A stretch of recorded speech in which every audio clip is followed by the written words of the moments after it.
Hello. And you are? Hello. If I'm not mistaken, you are Callinicus' wife, right? Yes. Oh, are you a messenger? No wonder I haven't heard any news for so long. There's been a change in personnel, hasn't there? Ma'am, Callinicus passed away a few days ago, defending the grove against the Black Tide.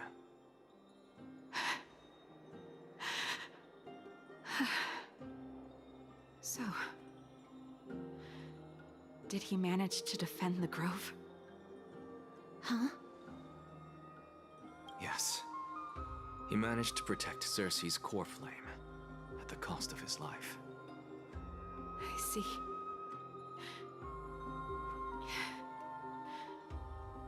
I'll select some of his possessions and pick a nice resting place for him. Please let us know if you need any help, ma'am. I come from Kremnos. Death and sacrifice are things I've learned to face with composure. You know, Callinicus, even though he was a scholar, he'd always ask me to teach him how to fight whenever he came back. Isn't it funny that a Chrysos heir like him wants to learn from an ordinary person like me? I've been prepared for this for a long time.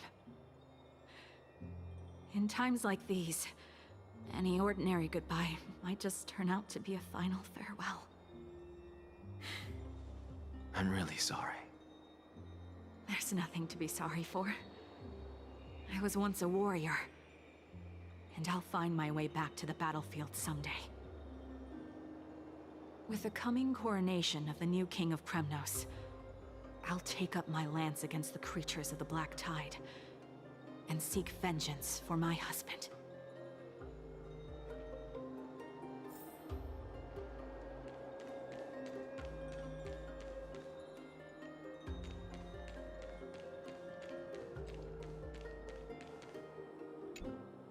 Oh, hello, young ones.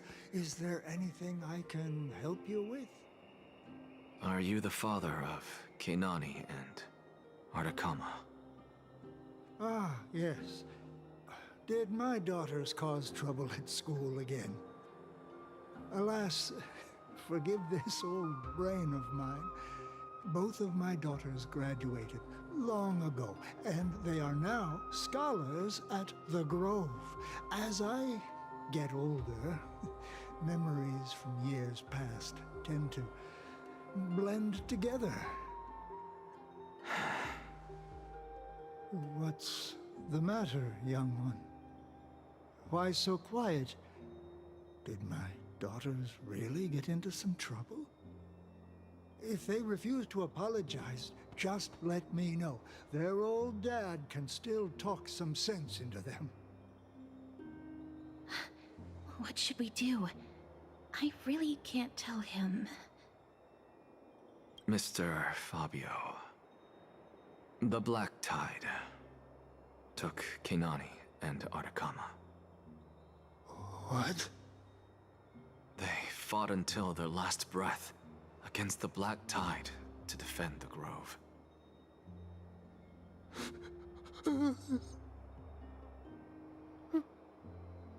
As the Chrysos heir stationed at the Grove, I failed to protect them.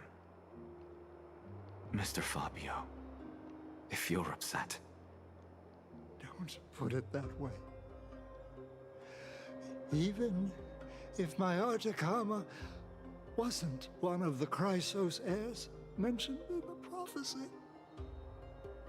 she was still a heroine, wasn't she?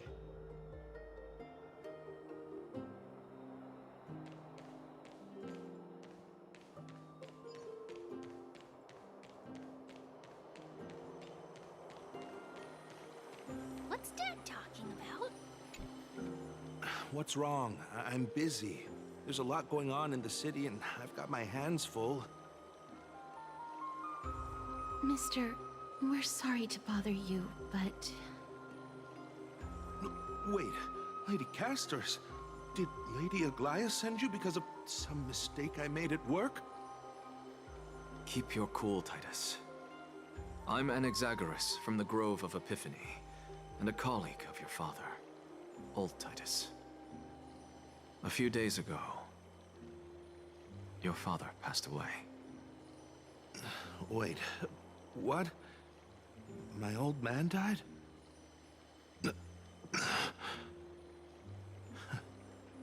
That's no shocker. At his age, he was due for the River of Souls any time. Just up and left me behind. That old man. I've been telling him for ages to stay in the Holy City and enjoy his retirement. But no, he just had to go off to that grove and mess around with those scholars. Still wouldn't budge after all those arguments. That stubborn old thing. I already got him a retirement home and was waiting for him to come around. All my effort is wasted now, and he didn't even give me a chance to say goodbye. That bull-headed old man, stubborn as a mule.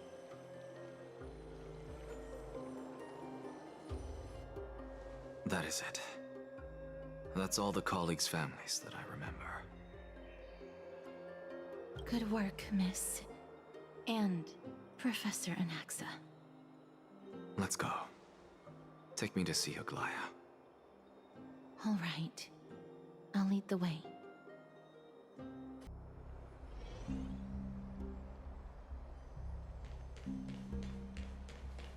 Miss Castorice, my lady, you're back. Hello. We have an important matter to discuss with Lady Aglaea. May we trouble you to inform her of our presence? My apologies, Miss Castorice.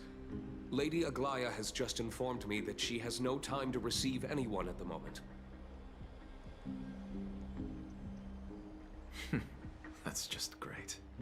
She refuses to even see me. Answer me this, friend. Did Aglaea order you to take me directly to prison? Who are you? Please don't jest. It's possible that she really is busy. Let's wait here a moment, and I'll try to contact her using the slate.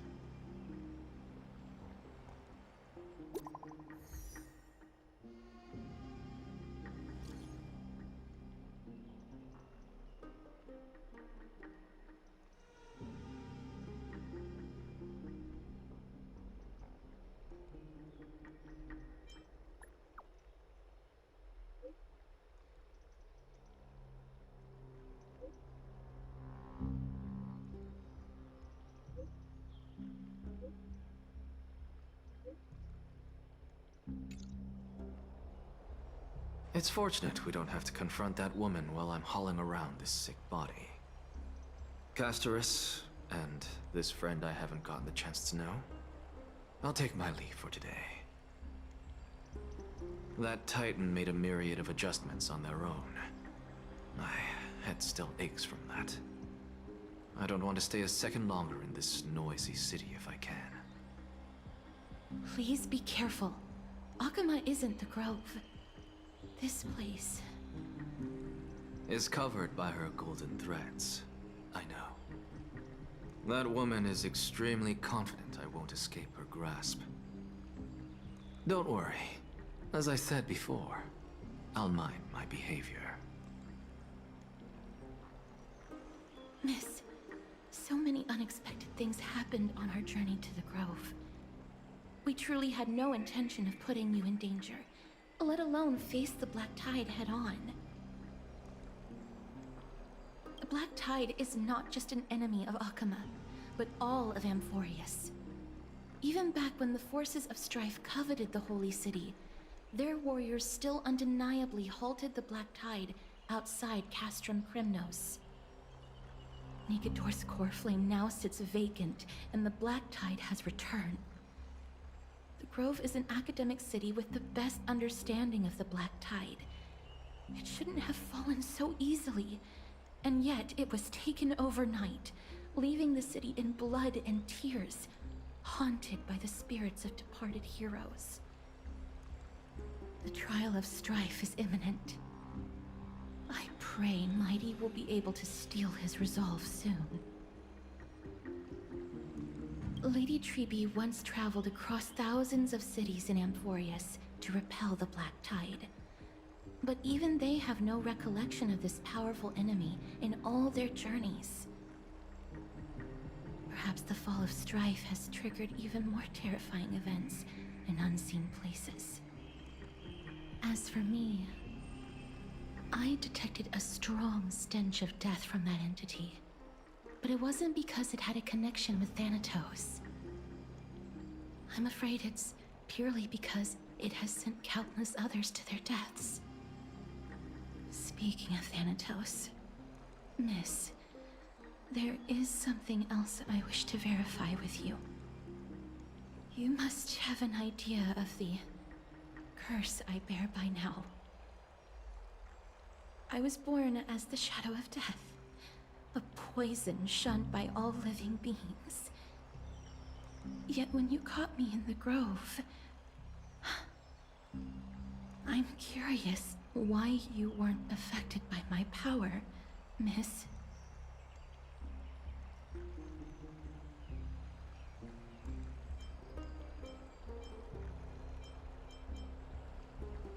My apologies for the abrupt question. For all my life, I've always wondered, what is my connection to death? And why am I inextricably linked to Thanatos? Miss, you must be tired after being on the move these past few days. Please set aside the tragedy at the Grove for now, and rest for the day.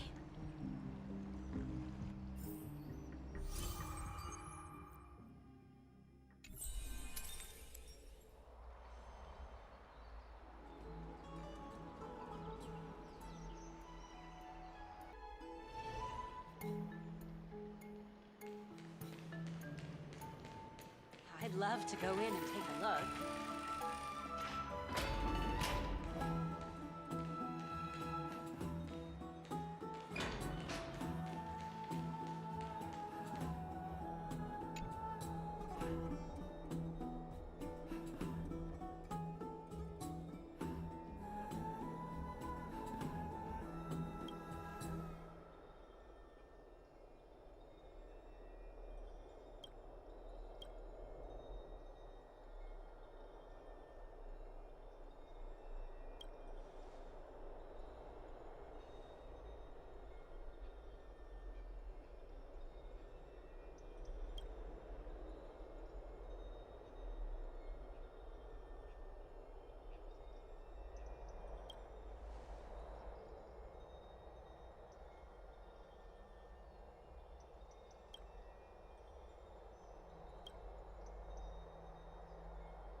Trianne?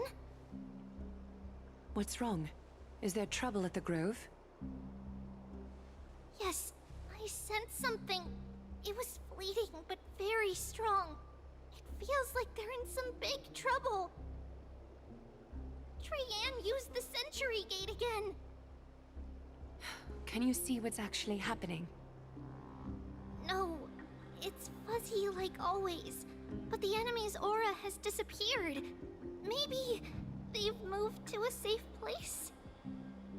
Let's hope that it's just a false alarm. We should place our trust in her and Castorice, teacher. They will keep Trianne safe. Peggy, you're talking like we're little kids. One day, Trianne will reach her limit, and Tribbie will take on the role of gatekeeper from her. We are all aware of that. just a little concerned about her state of mind. Trianne was already unable to speak, even in short sentences when they left. We want to say a proper goodbye at the very least. I will pray with you. Thanks.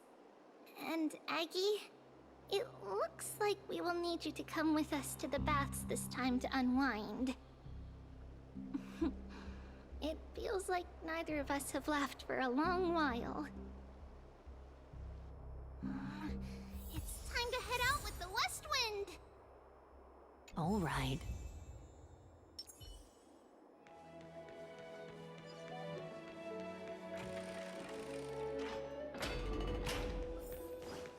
Here's really hot and heavy. Has it always been like this? Is someone injured over there?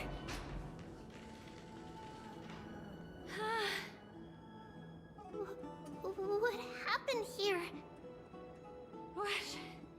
Watch out! Watch out! For the Kremnon! Kremnoan? This is their doing? Aggie, now's not the time to dwell on that. Let's help the injured people first. Excuse me, coming through. Oh, you two are here as well. That's a relief. Even the Twilight Courtyard is involved? What in the world happened here? I actually just came to relax. But as soon as I got here, I saw all these people lying on the ground. I've examined them, and they don't seem to be seriously ill. It feels like they've just spent too much time in the hot water.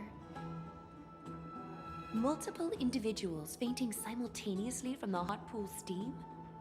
Where is the manager of the baths? He disappeared, and no one knows where he's gone to. Some people have been saying that the Kremnoans are behind this. Lady Aglaea, what do you think about this? Let these people rest. The two of you, please come with me.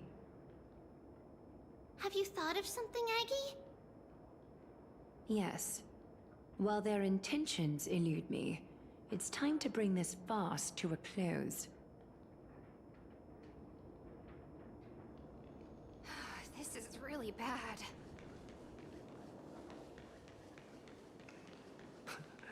This is all you can do, huh?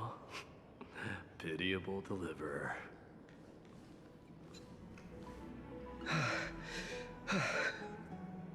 Snowy! Even snowy!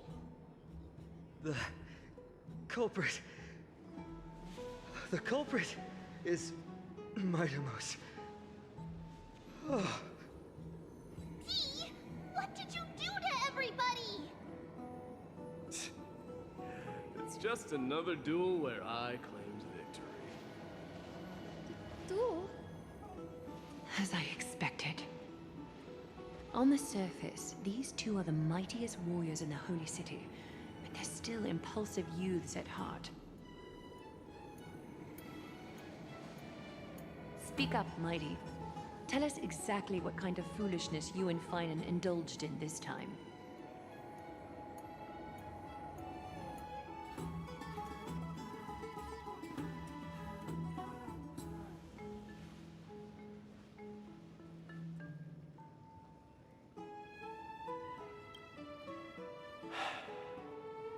No, none of those sound right.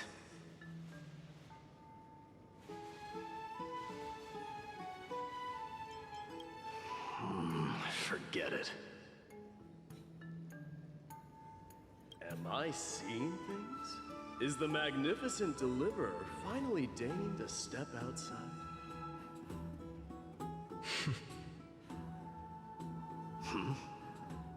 What kind of response is that? Nothing. I was just imitating your usual response. I don't feel anything special from you. Have you passed the demigod trial? The ritual hasn't reopened yet, and case you forgot, it hasn't been that long since I pulled you out of the trial.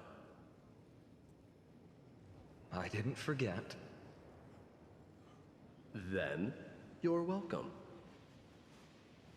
In twilight's last gleam, Akama stands bold. Her walls sturdy, tales untold. Dreaming of her fruitful gardens, pilgrims arrive from distant lands. Figs and olives, oh so grand.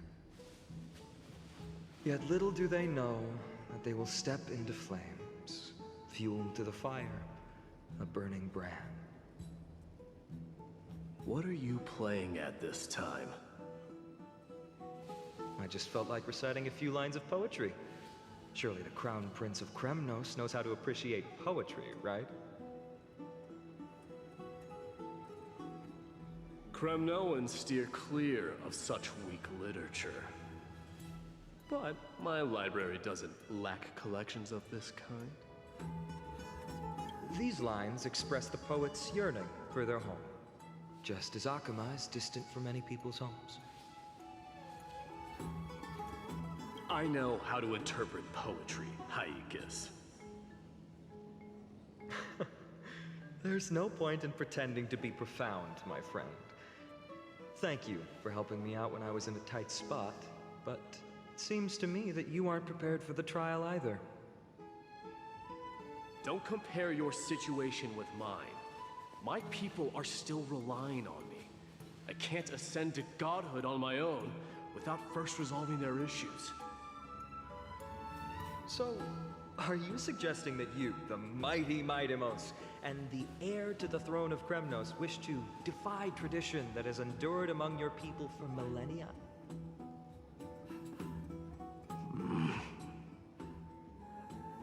Still thinking about what I should do. Never mind. It's probably not my place to offer you counsel. An idea does strike me, though. Go ahead. Let's see what terrible ideas you've come up with this time. Maybe we both need to relieve some stress. Come, Mydemos, let's recommence our previous competition. This time, we'll see who can stay in the super hot bath for longer.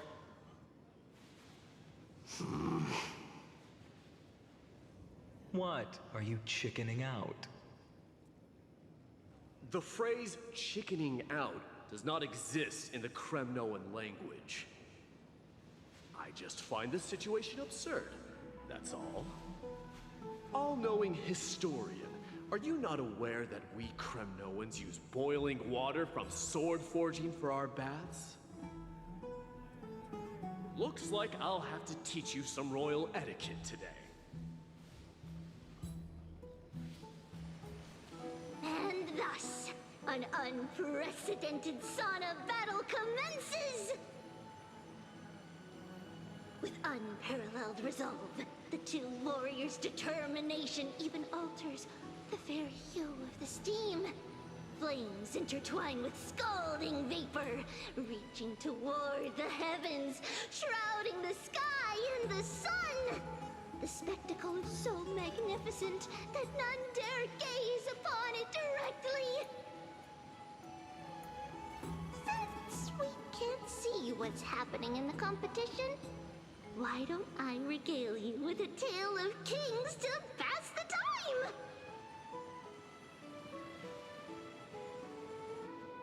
Do you recall the legend of the Gorgo lion mentioned by a certain veteran? The central figure, the main character, was not the sole sovereign of that land. An Oryx stood as its formidable rival. Long before the dawn of Era Chrysia, the two beasts started their timeless battle on the plains of Tritos. The lion regarded the Oryx as its food, while the Oryx perceived the lion as a scornful, oppressive, and challenging barrier that it swore to topple with its antlers. For tens of thousands of years, without respite, not! The two creatures thus continued their relentless pursuit and rivalry.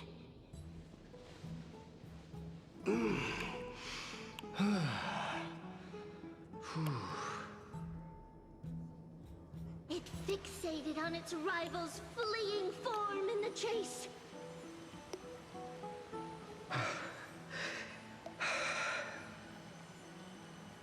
It set its sights on the other's neck, nearly within reach.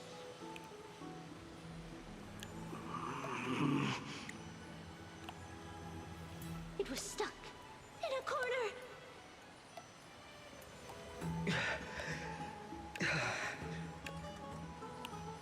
It had nowhere to escape. On the land of Amphoreous, some lives meet their end at dusk, some at dawn, and yet others are fated to perish under the blistering sun at noon. And at last, the most scorching moment of the day descended upon them.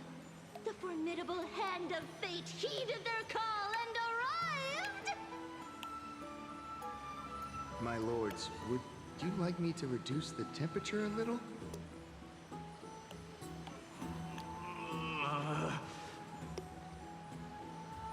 What? You're chickening out already? Get lost. Are you asking me to get lost, or...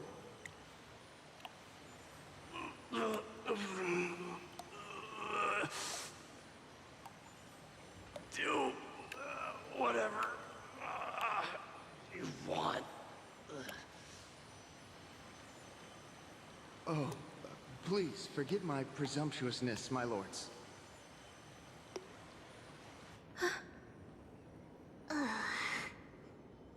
What a spectacle of folly. This is what you get for daring to challenge a Kremnoan without understanding your own place. What I'm saying is, your little game dragged down quite a few innocent souls alongside you. We will personally escort back home the customers left awestruck by our formidable presence.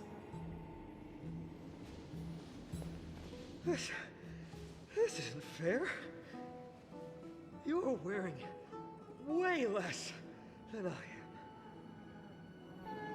Is this the latest trend now? Getting into the baths while dressed in full armor? Don't look at me like that. It was he who challenged me. There is no word for flee in the Kremnoan language. Very well. Let us bring this farce to a close, shall we? Warriors, it is time to get moving.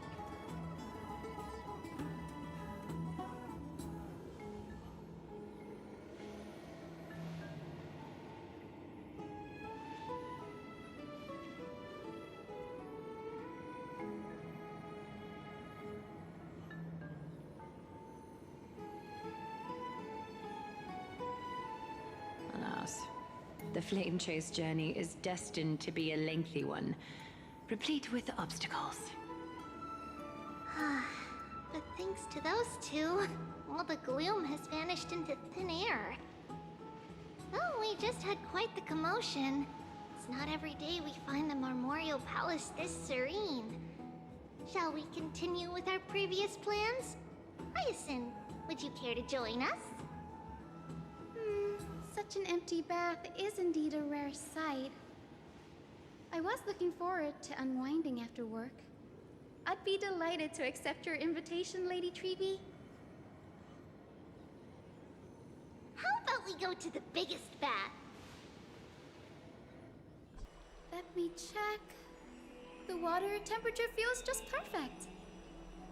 So, how is the feeling of having the entire bath to yourselves? It's so good.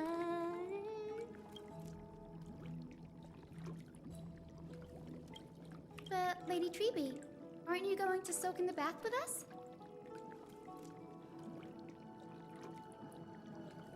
we will have to pass. After all, we've become children. Please understand that she can no longer endure the heat of this pool due to the blessings of Yanis. Oh. Are you curious about us, Hyacinth? I am, but something tells me that it might be better to change the topic. Don't get all nervous. It's not something we can't discuss. The truth is, a long, long time ago, we were a mature adult just like Aggie. Then, because of reasons, we inherited Yanis's divinity and gained the power of passage. And in return, the price we had to pay was the splitting of our soul. Each opening of the Century Gate intensifies the strain on Tribbie and the others. They are gradually regressing towards infancy, both in body and mind. We don't know what awaits us at the end either, but anyway, that's why we've turned into children. In that case, when you opened that giant sentry gate above Akama during the battle against Nikador...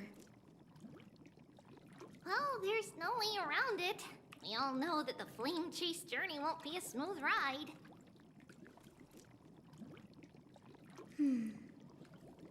Maybe we can find a way to fix it. The primary research focus of Noosporists is the soul. We explore its depletion and methods to restore dispersed souls. As long as research continues, there might be a breakthrough that can help. We will do everything we can. So your first reaction is in fact denial. You're indeed an Access student. I look forward to your good news, Hyacinth. Now there's another reason to look forward to tomorrow.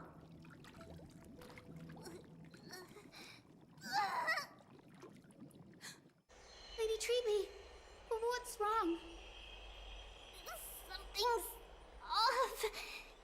It's that strong feeling again. Is it Trianne? Wait, no. It's not Trianne this time. It's Trinnon. Trinnon is in danger.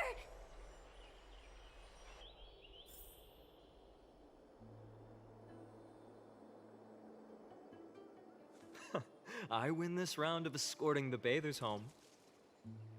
How does one contender alone make a valid competition? Offering a compliment or two wouldn't be the end of you, you know.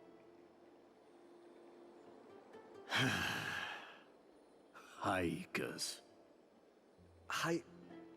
What is that word? Is that your native tongue? It means hyena. I'm likening you to a weak hyena. By the way, you emphasize the completely wrong syllable. Though we've been acquainted for some time, I have rarely heard you talk in the ancient tongue of Kremnos.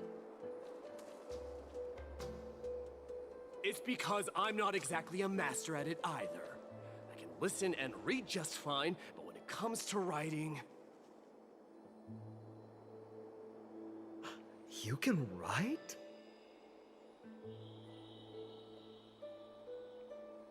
You speak as if you don't have a brain. That was in jest. I understand. After all, you spent all your childhood wandering far from home. Worry about yourself first, Deliverer. You also never mention your hometown, apart from when you need to introduce yourself.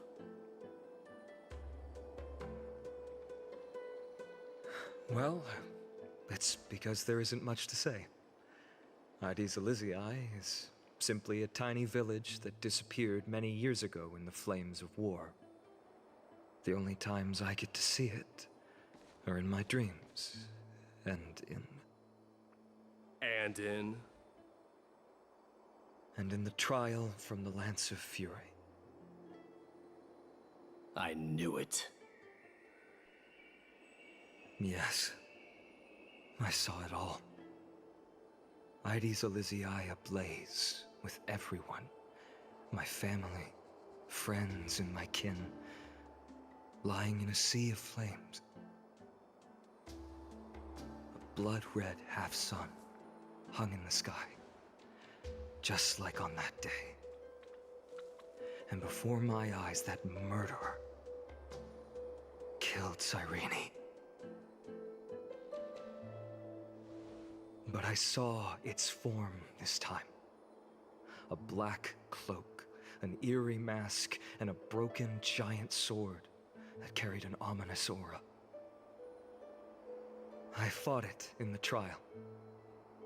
But even though I've been fighting, improving, and resolutely getting stronger all this time, I still couldn't defeat it. You were blinded by hatred and almost lost yourself in that trial. That's right. And that's why I am truly thankful to you, Mydei. You finally picked up some manners. Better late than never. Then what about you, Mydei? What did you see in that trial? What do you fear? There is no word for fear in the Kremnoan language. I'm getting the feeling that your language has no words at all. But to answer your question, I saw Akama in the trial. As well as... my old comrades. Hephaestion. Perdiccas. Ionius. Ptolemy. And Possesta. Ever since I returned from the Sea of Souls, these five have been by my side. We faced life and death together during our days in exile. Those 10 years were arduous, yet filled with moments worth treasuring. Each night, we would gather by the campfire, savoring honey brews and singing our hearts out. The wind in the wilds of Amphoreous smelled like rust.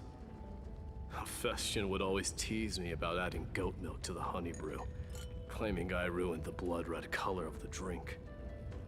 He had a scrawny figure, but was a relentless force on the battlefield, dispatching foes without so much as a blink. Perdiccas was an expert in concocting medicines, delving into all those strange folk remedies. Ionius was a swift runner, and our most reliable messenger. Ptolemy was a real bookworm, always spouting off in chapters and verses. When we left Kremnos, he made off with a stack of ancient tomes from the Grand Library. Not like it mattered, as my family owns the library. And then there was Possesta. He was the silent type, but a truly masterful musician. This is the first time I've heard you mention these five, and their names. They died on the battlefield before the Kremnoan detachment managed to join Akama.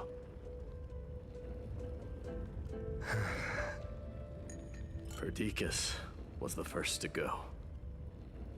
He was shot in the stomach by a poisonous arrow from the people of Ladon in the second month of cultivation. In the end, his remedies mended all but himself. Mydei, do not mourn. I have achieved honor by bestowing a noble death upon the enemy. Leonius died in the 5th winter. Idonia's snowstorm lasted 3 full months. On the night of the fiercest storm, our foes launched their assault. Idonia. Is that the city Castorice used to live in? Yes.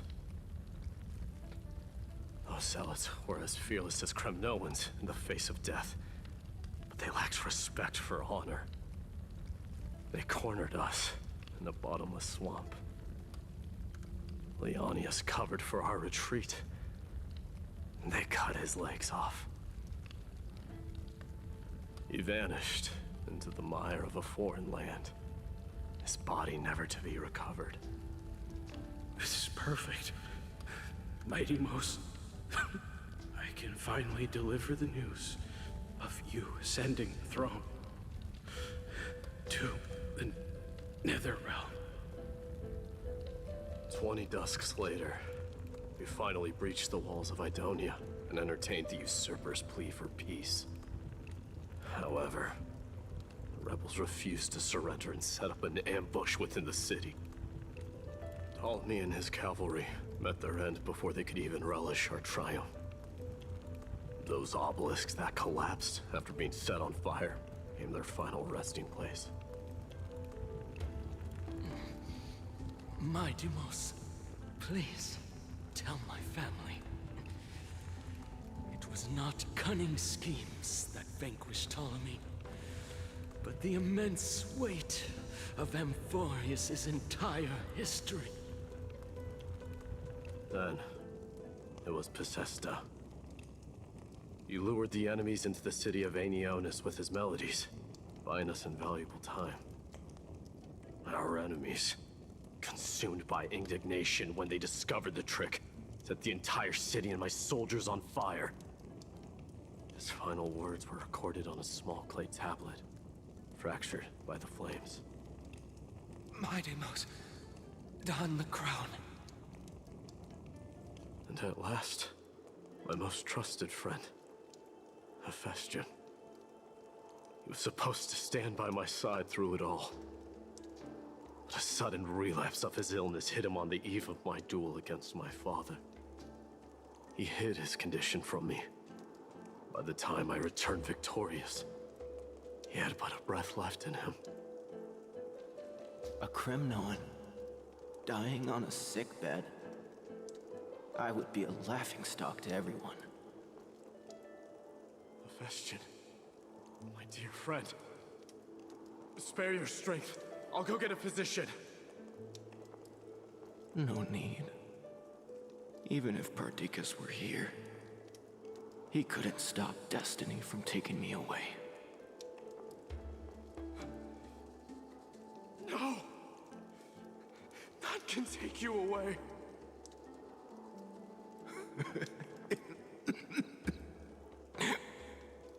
Mightymost,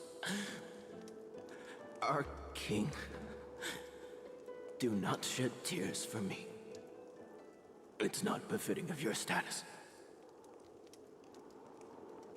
Farewell, my dear friend. You must lead us back home. What a grave trial indeed. Now I understand why you see immortality as a defect, or even a curse. My father threw me into the sea of souls to break the wheel of karma. But little did he realize it would grant me an immortal body and summon a fated revenge on his head. Following his demise, I considered leading my people back to our homeland. Kremnos had already turned it into a wasteland. Only darkness and insanity thrived there. Against the dissent of many, Krateros included, I made the Kremnoan detachment stay in Akama. But I know that their glory will never be doused out. The instant of strife shall inevitably arrive. If you take over Nikedor, then you must begin the journey back to your homeland.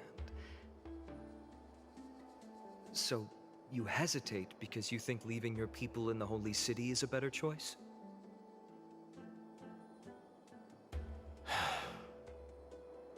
I don't know. But I have never been crowned.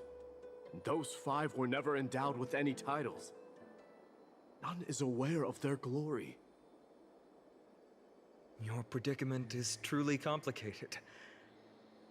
I don't know how I can give you any useful advice. Maybe you could seek counsel from more people, such as the Grand Craftsman. Chartonus' people seem to have been through comparable dilemmas. And that teacher of yours, Krateros? Dee, we've got a big problem! Big problem! Lady Tribbie, what's making you so flustered? Hurry up and go save Trinnon! She got abducted by Krateros! Krateros! What's going on? Mydei. It seems I was the one who exposed my vulnerabilities first. Aglaea, I demand an explanation. This man abducted Trinnon by force, and forced her to bring him to the vortex of Genesis. He then brazenly stepped into the trial of the Lance of Fury, and naturally failed. She telling the truth? Why did you do that? Because I don't want to wait anymore. Your hesitation made me desperate. If you want to run away from your destiny to become king, then keep running. Someone will eventually stand up and fill in the gap left by strife. Then they will lead our people home. Age has blinded you, teacher. Can't you see that I'm hesitating because of this very recklessness seared into your blood? Krateros, do you truly believe you're worthy of entering the trial? To blaspheme against the prophecy? Does the mission we Chrysos heirs bear seem like child's play to you? Do you know how the Kremnoans see you, Aglaea? You're a hypocrite and a megalomaniac. The prophecy of Genesis and the Flame Chase journey are just excuses for you to seize power. Silence, Krateros. Do you even know what you're saying? Are you defending this woman, Mydei? How many wars did people start because of her and her so-called prophecy? How many cities fell in the past millennium? Their people massacring each other. Even if this so-called Genesis really exists, will there be a place for the Kremnoans in that new world?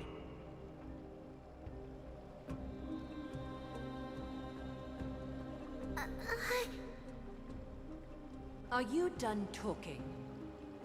By agreement between the Chrysos heirs and the Council of Elders, those who trespass upon the vortex of Genesis need not be tried by the Council. I am allowed to pass judgment alone. Krateros, your actions are unforgivable. I hereby sentence you. Aggie, wait! We have a proposal! Someone has to resolve this conflict between the cities. Lord Krateros did not use violence to harm us. We can sense that his anxiety stems from his concern for his people's future. Please, Aglaea, hear us out first. I'm listening.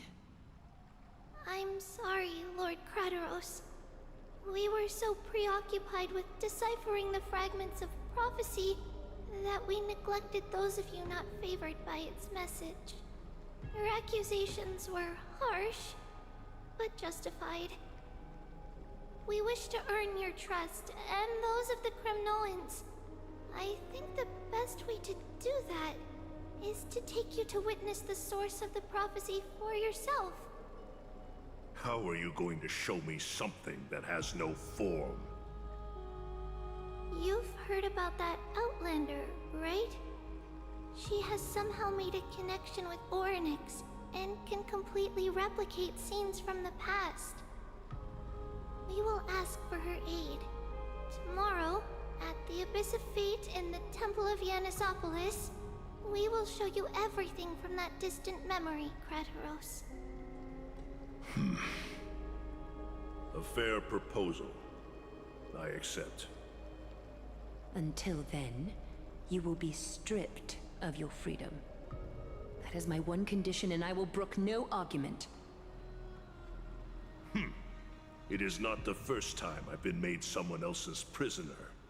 Do as you please, demigod. Teacher, why did you do this? Forgive me, young master. But I just cannot wait any longer. Ever since your father died, our people and I have been waiting for a day to revive Kremnos. We placed all of our hopes in you, but never received an answer. This obsession for returning home has become a sickness for our people. Wise as you are, I refuse to believe that you can't see the truth.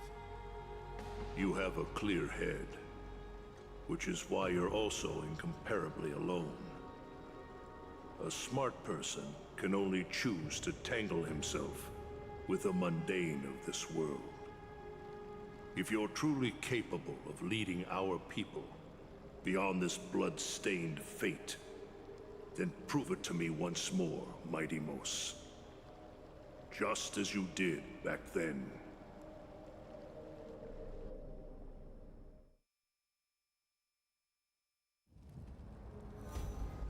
A fierce fighter. I did not expect such heroism from a feeble Achaemon. Fulfill your duty as the victor, warrior, and tell me your name. I seek an honorable death from you.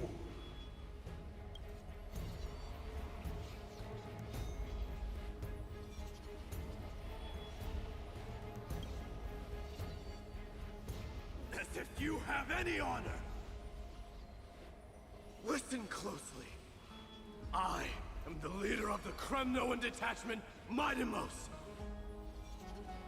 I'm here to finish you, father.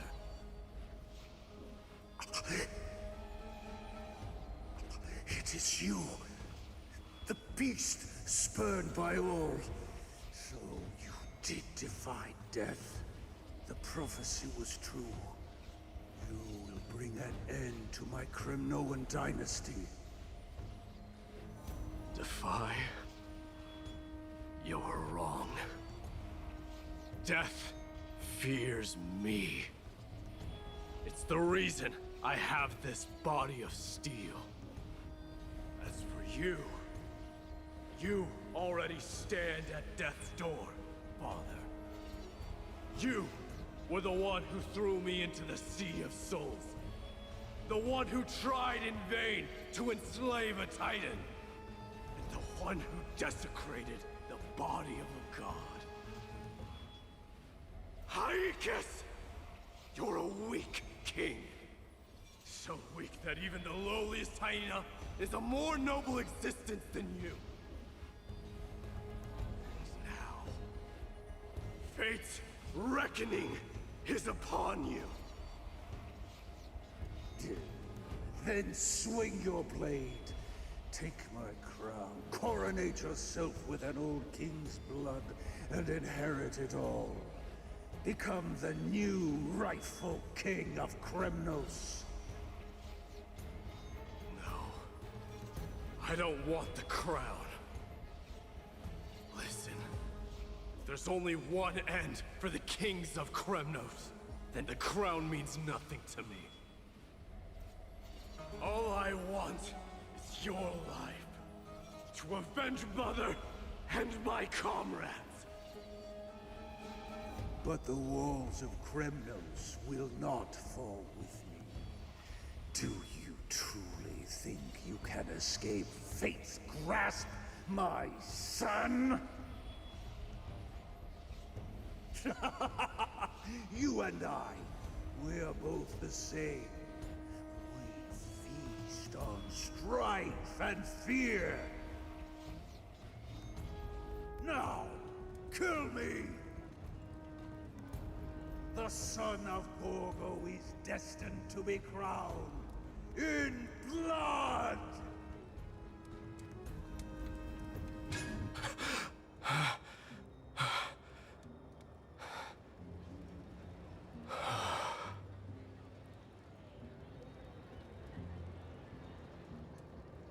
Krateros. He said the Grand Craftsman Chartonus might have some suggestions. Might as well go see him. Grand Craftsman, how have you been? King of Kremnos it is. That you would come, I knew. You knew I was coming? Your matters, I've heard. The path forward you seek. Many questions you have. But before that, take this. What's this? A signet ring for the King of Kremnos. Belonged to your mother. Recast and restore it, I did. What? Mother threw it into the Sea of Souls. A long time to fish out it took. Very fortunate we were. I can hardly imagine how much patience and courage it must have taken to find such a small signet ring in the Sea of Souls. I owe you one.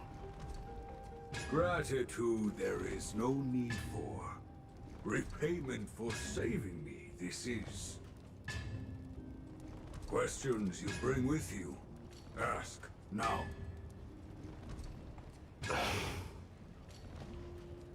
Fate I've always denied has finally caught up to me. By all rights, I should accept Strife's authority. It would make everyone happy. The Chrysos heirs, the Council of Elders, the Kremnoans. Even the bards who will write it all into song. Yet hesitate still you do. Hesitate, why do you, young king? Because of my people. Be they men, women, the elderly or children. The hearts of all Kremnoans yearn for home. They've all been waiting for this day. For the day their king returns. Children of Strife would then be able to go home and embrace the old traditions. Never mind that most of them have only ever been heard in these so-called traditions in song. They would then gather around their king and throw themselves into battle. This is not a good thing, you believe. The Kremnoans have been trapped in a cycle of bloodshed for the past 1,000 years. They seek vengeance, start wars, become prosperous, and decline. How much innocent blood flowed into the River of Souls in all those years? How many needless sacrifices could we have avoided? I accept that fate and become the totem of strife that lead my people into repeating the same mistakes. Then of course I would be terrified. I'd be terrified of becoming king. A different kind of Kremnoan you truly are.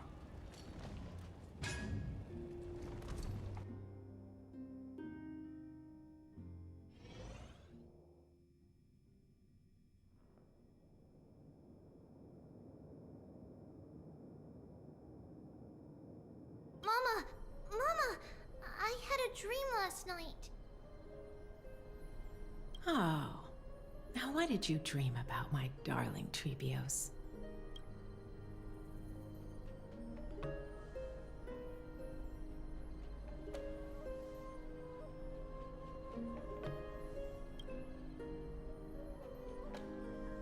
I had a dream that I turned into many me's. Then we made the moon into a ship and made the stars into our sails. Then we floated on the ocean and let the wind blow us in any direction it wanted. Well, that sounds like a lovely dream. Yeah! The ocean and the sky were really, really dark, but there were so many of me that I wasn't scared at all because we'd all sing together. The ocean wind blew us onto an island where the wind tasted like flowers. There were bleating sheep and chirping birds inviting us to be their guests. There were so many animals on the island, but none of them ever fought. Yanis's holy maidens can receive guidance from the god of passages. Perhaps what you saw in your dream is a divine land somewhere in Amphoreous. You think so? What's wrong, Tribios? You look unhappy. Because on that same island, I saw a dark mountain on the other side of the ocean. And it was very, very tall. The mountain looked alive, and it kept getting closer to the island. Then I realized it wasn't a mountain, but a very, very tall wave made of water. When the wave smashed against the island, it looked like it was going to eat the island up. The small animals tried to chase it away, but they couldn't stop it. Then there was a bang and I woke up. A dark wave. Mama, does something that scary exist in real life? Yes. Unfortunately, it does exist in Amphoreous, but it's very far away from our temple. We call it the Black Tide, though it has nothing to do with water. It has no shape or form, but it can swallow up animals, humans, and even titans, turning them all into monsters. Oh, the Black Tide is a baddie. I don't want everyone to turn into its food. Can't we chase it away? Of course, my dear. You only need to behave well and listen to what the adults tell you. Study all the knowledge and etiquette you need, then grow up and become a proper holy maiden. The divine Yanis will then give you guidance and help you light the way for the people. Wow, I'm gonna eat a lot and study a lot and become a holy maiden. But Mama, you said the Black Tide can swallow up titans too. What do we do if even Yanis is eaten? If that happens, then the Holy Maiden will have to be the one to guide people on the right path. After all, we are the human avatars of the God of Passages, yeah? Yeah! But one person alone is not enough. Once you're older, you'll make a lot of friends. You must do your best to unite them, because that's also our duty as priests. Friends? Are they also like me and Mama with pretty red hair? They might not, but they'll certainly be just as smart and kind as you. Mama? Am I dreaming? Don't be silly, dear. Of course you're not dreaming. I've always been by your side. What? Now be a good girl and call your friends over too. Let's play hide and seek, just like we used to, okay? My Tribios is the smartest girl. I'm sure you remember where everyone is hiding. The voice sounds so far away. I don't remember. Who am I looking for? Your friends, who will chase the Black Tide away alongside you, of course. Is this from my childhood? I don't remember. Am I dreaming?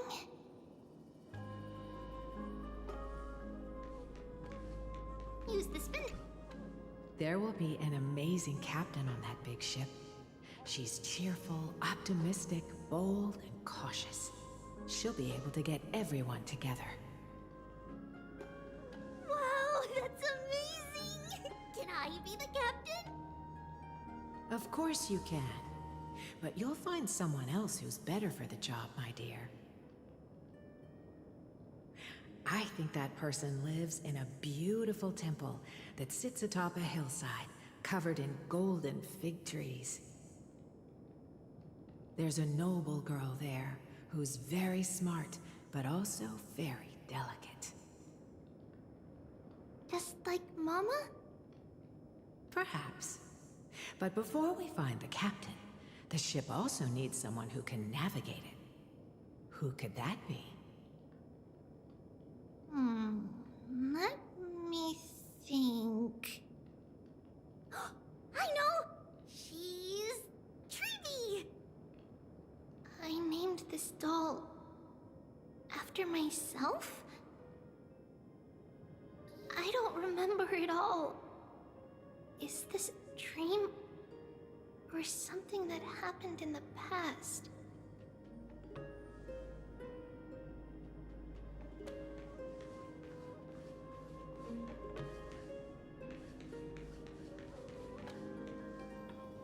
It's packed full. Mama must have left all of these for me. All the words are blurred out.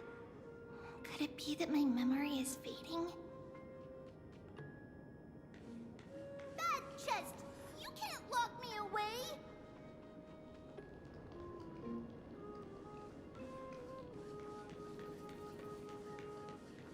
Learning can change your destiny! Huh? Why is this doll inside a chest? It's holding a sword. Why? Many years later, many brave warriors will board this ship. They're skilled combatants who fear no danger. Ooh, I can learn how to fight too and protect everybody! Silly girl. You're Yanisopoulos' holy maiden. It's not your duty to fight. There will be many others to protect you. All right. Then where will they come from? I believe one warrior hails from a lovely village where bulrushes flourish, while another comes from a magnificent royal city. Though each has their own troubles, both are ready to lend their strength for the ship's long voyage. In that case, let Trianne fight by their side. This way, they'll always stay on course. How could I have known the name Trianne back then? Was it just a coincidence, or...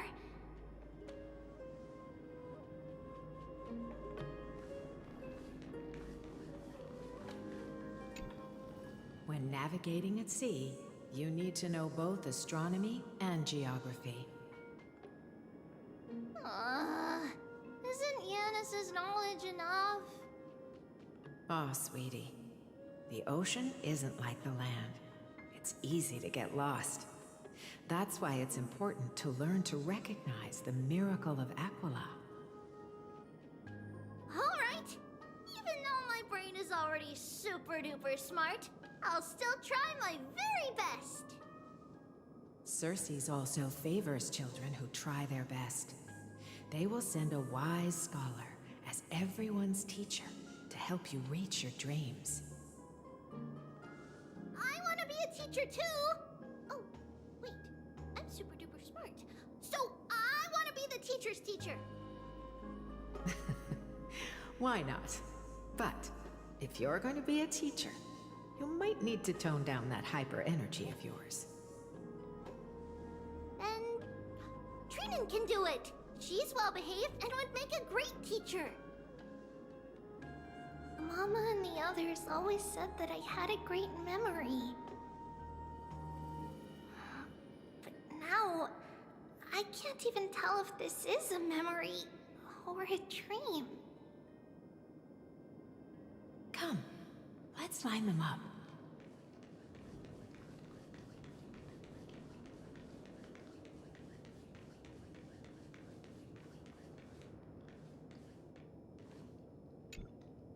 Now, Tribios, set them on this music box and let them compose a melody for our song. Music box? What's that? Sweetheart, are you still groggy from your nap? You invented it. I invented it? What does it do? Oh, my lovely Tribbie. You're usually so bright. What's gotten into you today? Well, you might as well see for yourself. Put your good friends on it and see the wonders it can do.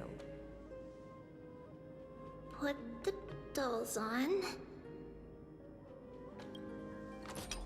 It's rotating. And I can hear something. That's right. It's a music box. If you place the dolls in the right spots, it will start rotating and play beautiful music. Out of all your inventions, this one is my favorite.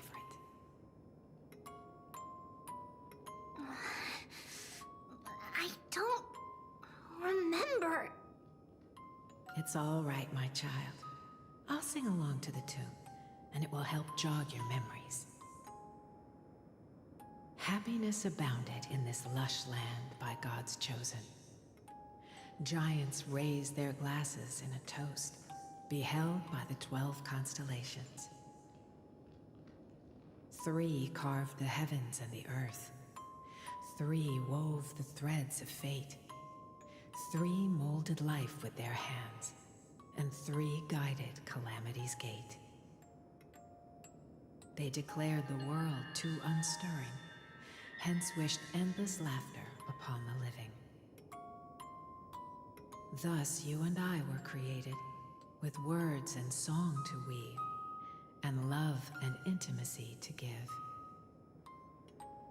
Thus creation was complete. Who then will bear the weight of humanity's souls, to lighten the steps of the living as a whole? O great Kephale, all-knowing Father of stature so tall, yet low does their gaze willingly fall. With light of dawn heavy upon their shoulders, golden blood spills unto the land, converging into a boiling river that flows to the heroic heirs of this world.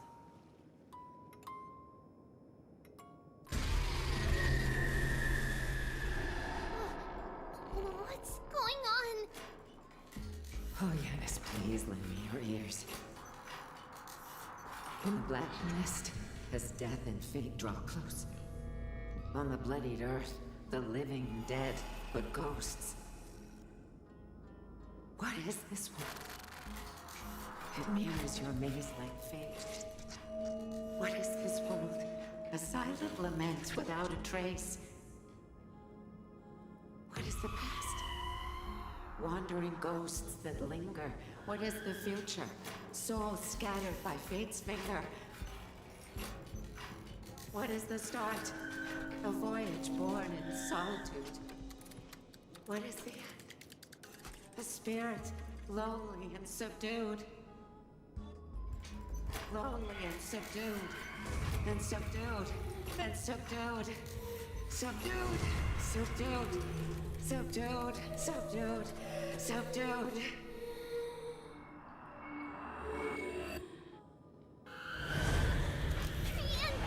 Trinnon! Mama, what's going on? Hurry! Run! Tribios, run! The black tide has arrived!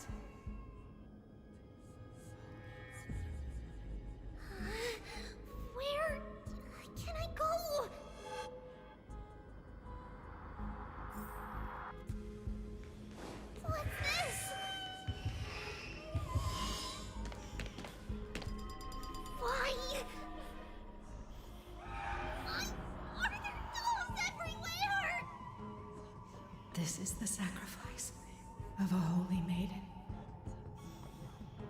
You won't make it to the end. Only one person can. I know! It's fine if we can't reach the end. Our minds are made up. Go. Bid your farewells, Tribios. Time is running out. Mama, are you going to leave me? My sweet girl. I will never leave you. But remember this, Tribios.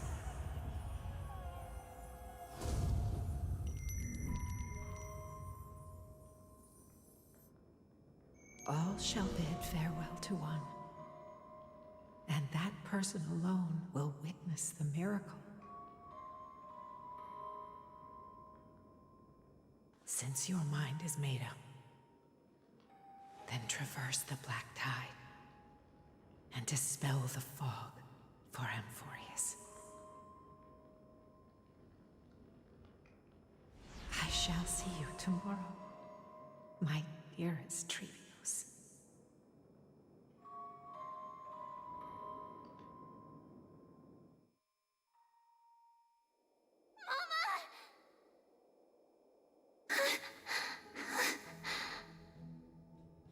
Are we still in a dream? Did you have a nightmare? Maybe. But it's been a long time since we had any dreams. It's not yet the entry hour. You still have plenty of time to rest. No. Our heart is still racing. It must be that reckless Kremnoan soldier who startled Trinnon, and you as well. If you want, I can pass through his chest with the golden thread right now. Aggie, cut it out with the scary talk. I'm just kidding. If I were serious, I wouldn't have waited until now. Do you want to talk about the dream? Keeping it bottled up is not good for your health. We had a dream about Mama. The dream itself was nothing. It's just the timing that feels a bit unsettling. You mean... It's Trianne. Even if we refrain from ever using the power of the Century Gate again, her soul continues to slowly drift away from her body. There isn't much time left. Perhaps it wouldn't be such a bad idea to let her relinquish her role as the gatekeeper and live out her days as a carefree child. You have a point, Aggie, but our decision has already been made on that matter. I believe there's still another way. Souls will be spent until they dissolve into dust. Such is our fate. Once we had a whole and connected body. If that body were a tree, and its trunk and branches would share the same fate, decaying at the same pace. Now, we are fragmented into numerous selves. Despite the absence of a trunk, we are offered another possibility. We can choose how our branches will perish in a way that is most beneficial to the flame chase journey. Compared with saying farewell to one person, watching many fade away before me is even more sorrowful. But advancing is the destined end of Yanis's trial. There's no retreat in our path. Don't feel sad about saying goodbye to us. We have already agreed on this, right? It won't be long before I forget what sorrow tastes like.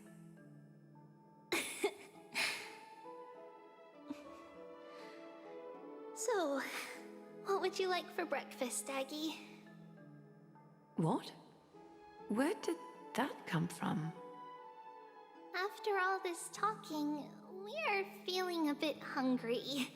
Plus, it's nearly the entry hour now. Do you remember when we first met, Aggie?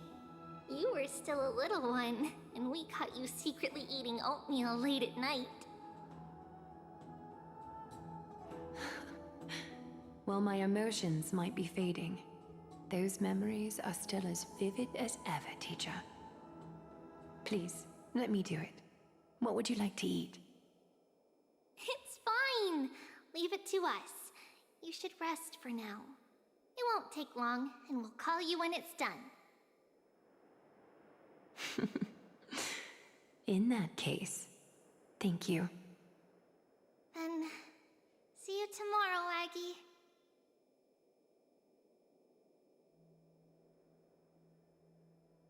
Nevertheless, that nightmare is ominous. Memories are slipping away, even the image of Mama. Just as expected, another trip must be made into the abyss of fate. Hopefully Oronyx will be willing to help us.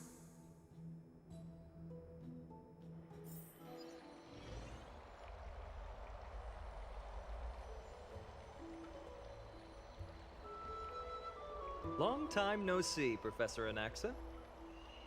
Who are you? It's been a while. I'm the one who once overthrew the entire classroom in that spiritual physics lecture. Oh, it's you. No way. Do you really still remember that, Professor? I remember that glib tongue of yours. What brings you here? Surely you're not here to reminisce. You could tell. Of course. You only beat around the bush when you have a hidden agenda.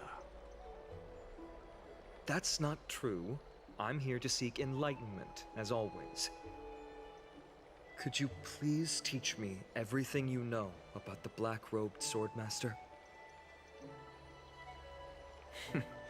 Rumors sure travel fast. Unfortunately, I too know nothing about it. I can only tell you that it is clad in a black robe and wields a greatsword. At least, it looks like a greatsword. It's shaped like a twisted half-sun, and a peculiar dagger resembling a crescent moon. By the way, take this with you. I got it from the sneak attack. It's yours now. I was right. It is this thing. The one who torched Ides Elysiae to the ground. And killed everyone. Don't try to be a hero. No one in Akama stands a chance against that thing right now. Is that what the Titan said as well? Not at first. But the god relented after having had a taste of its power. Even with the god possessing me, I couldn't fight against that blade. That incredible power doesn't seem to be granted by any Titan. Are you suggesting that it originates from beyond Amphoreous? It's possible. Much like the Black Tide, no? Nonetheless, it's an enemy we must overcome. We? Drop the pipe dream, Phainon. No one wants to see you fall by their blade. His mere presence will endanger the Holy City and the Flame Chase. You know that I don't believe. You don't believe in the so-called prophecy, I know. However, I'm here to seek your assistance, not at the request of Aglaea or Tribbie. I just want to eliminate a threat to the city I pledged to protect. That's all. The tragedy at the Grove must never happen again. Take a seat. Since you are sincerely seeking enlightenment, I suppose I can tell you one more thing.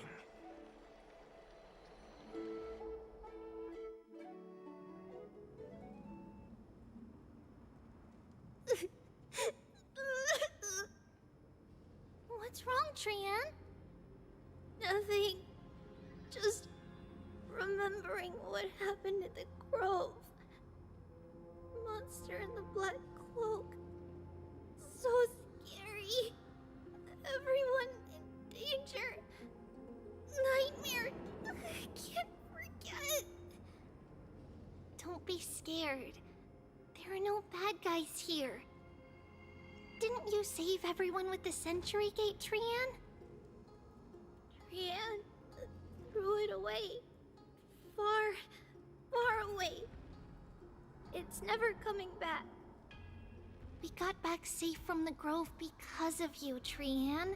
You're the reason the flame chase journey can continue. Sorry. Trianne feels a bit dizzy. Why are we here again? For the same thing, of course.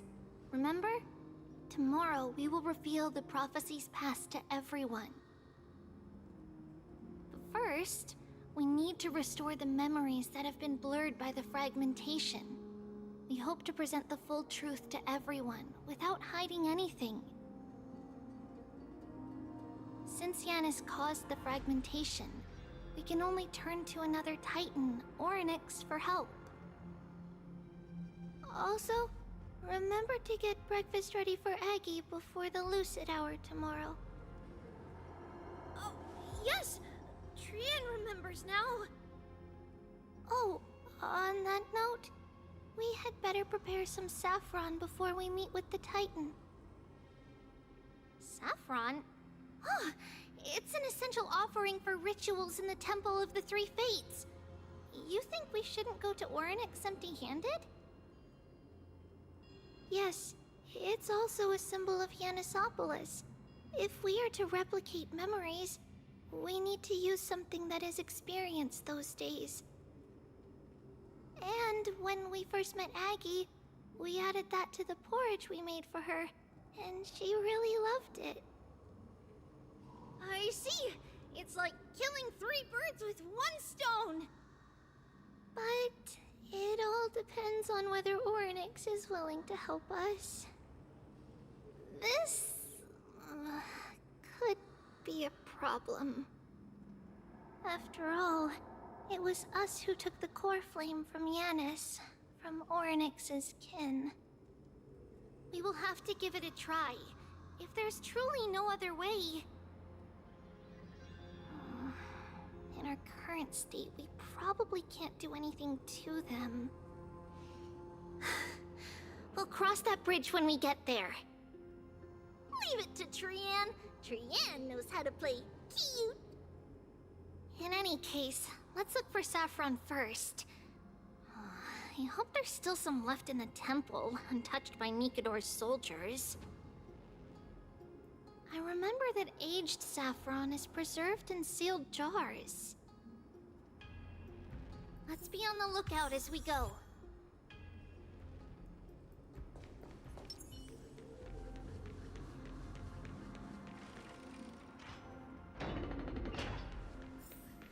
It's a dead end ahead.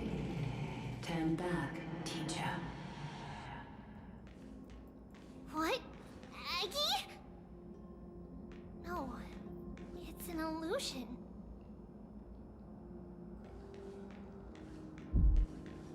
Yeah.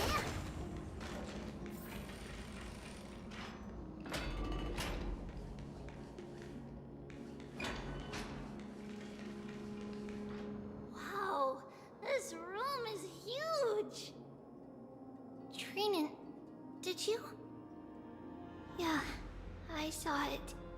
Was that a warning from Oronyx? What are you two whispering about? Tribbie? Trinnon? Trianne can't even hear our own telecommunication. Well, never mind. Trianne suddenly feels like this place is quite familiar. Oh, there's a whiff of safari in this room. It's right over there. Over here! Follow Trianne! Trianne, slow down!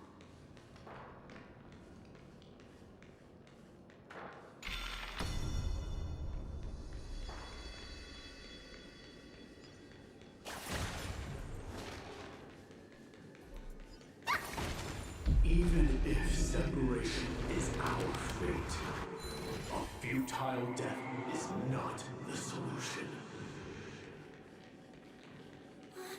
It appeared again!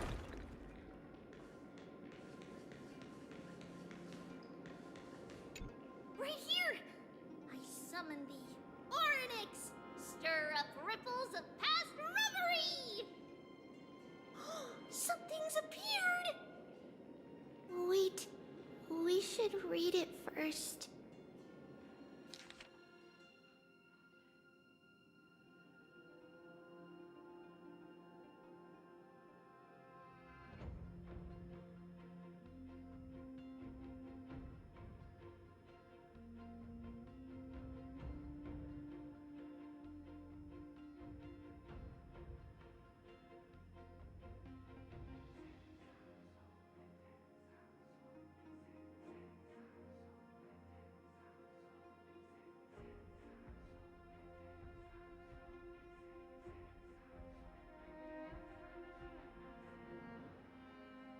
Wait, this is a letter?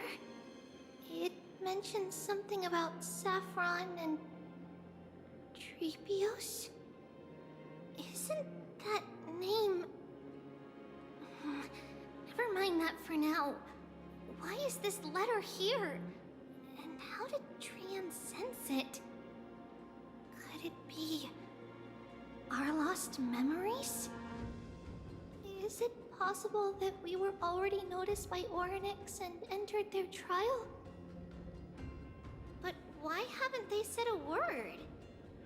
Oronyx has the whims of a child. Perhaps they're toying with us on purpose. Come on, this isn't the right time to be playing games.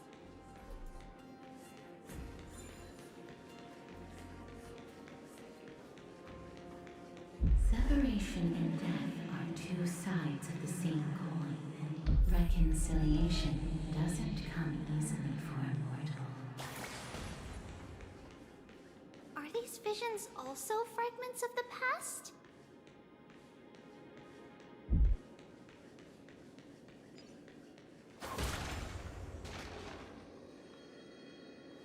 Tribbie! Trinnon!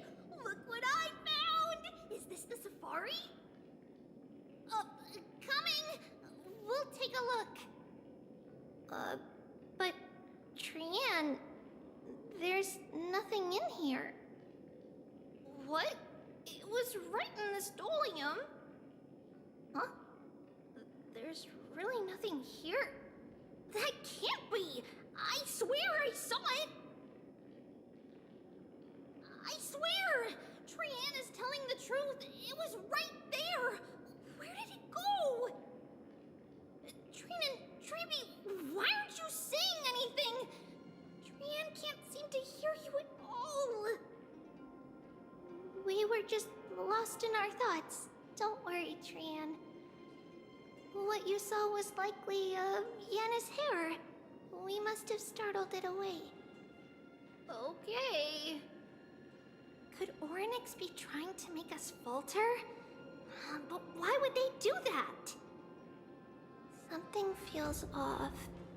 Tribbie, don't you think this temple is a little too quiet? What do you mean?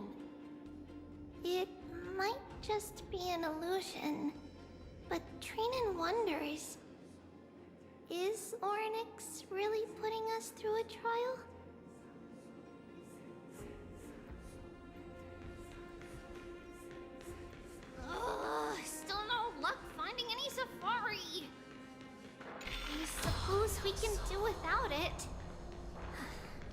tried to convince Oronyx. At least they didn't toss us out straight away. Whoa! Tribbie, Trinnon, look at this! So cool! There are so many of us now! Man.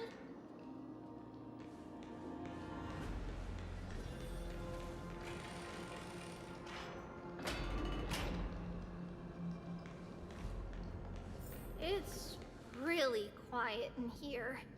Do all Titans live in dark places like this?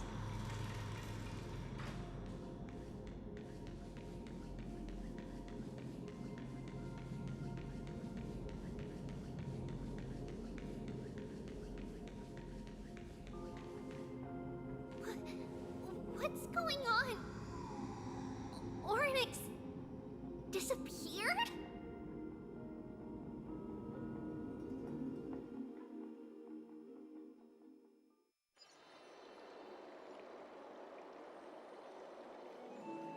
Are you saying that the black-robed swordmaster is not just tied to the Black Tide, but is also hunting for core flames everywhere?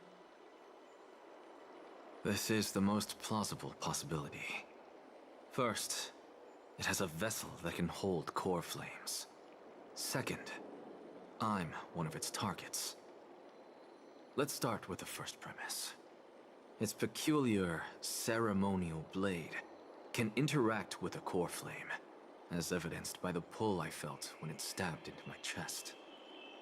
I hypothesized that the blade can sense, absorb, or even retain core flames. The second premise is even more explicit. When it was engaged in fierce battle with many of us and was heavily distracted, it remained consistently focused on me. Or rather, on the Titan Cerces inside me. So it's plundering the flames. But if your argument holds up, wouldn't he be headed to Akama soon? The vortex of Genesis is full of the Titan's core flames. Not necessarily. Let's call that person the Flame Reaver for now. If my presumption holds, that person has 3 targets. The first target is me. The second target is Oronyx, who hasn't yet fallen. And the third is Akama and the Vortex of Genesis, where the core flames are housed. But I suspect Akama won't be their first target. Kefali's core flame is guarded by the Council of Elders' arcane power. And Fagusa's water curtain should be able to block out any external perceptions. What about Thanatos and Aquila? Their core flames are yet to be restored. The whereabouts of Thanatos remain a mystery to all. As for Aquila, can you fly? No, I can't. Why are you asking that? Can that Swordmaster fly? Good point. But what if he does grow wings? If they had wings, I wouldn't have made it out of the grove alive. That's a relief. Anyway, since the Flame Reaver has 2 targets, we need to move fast. With the distances between Akama, the grove, and these potential targets, I believe we should bolster our defenses and...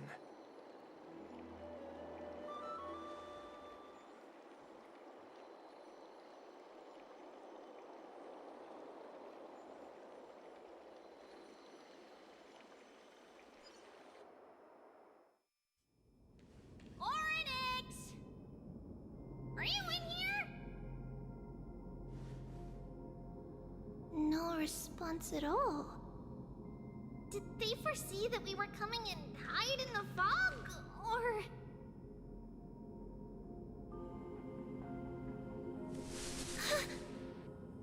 Tribbie, we should leave. This temple has other people in it. What?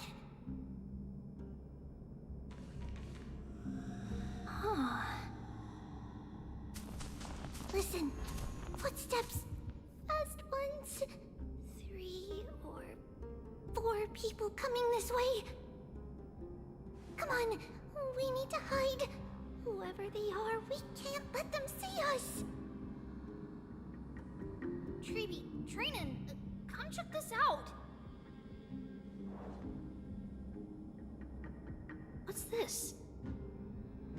Trianne feels like it's so familiar.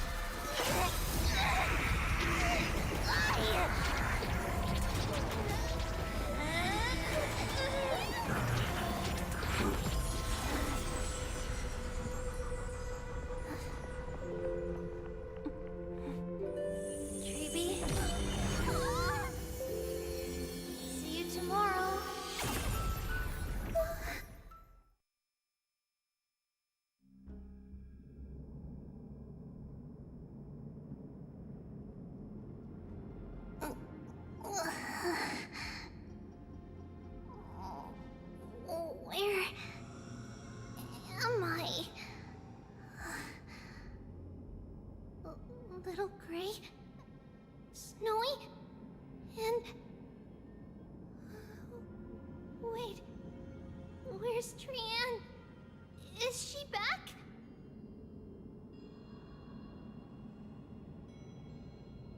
We only saw the two of you collapsed on the side of the road when we arrived.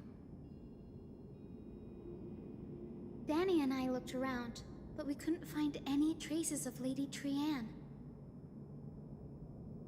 What about the black-robed swordmaster? Blast it! Of course it's him. We were still too late. I fear something bad has happened to Oronyx's core flame. Then Lady Trianne... She doesn't have much divine power left. We can barely sense anything. That you're both safe is already a blessing. Everyone, we must take action now. We should split into 2 groups. One group will stay in the Abyss and meet up with Aglaea's reinforcements, then search for Trianne's whereabouts. The other group will come with me to pursue the black-robed swordmaster and recover the core flame.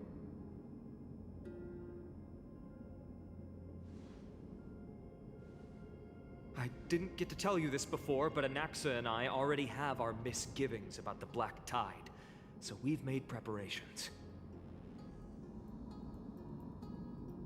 I'll tell you the details as we move. Opportunities are fleeting on the battlefield. We should hurry.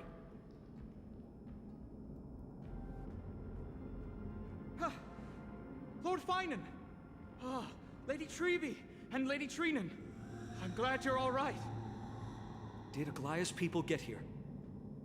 Yes. Lady Aglaea already knows about the situation and sent along a message. Phainon, I understand that Swordmaster is of great importance to you.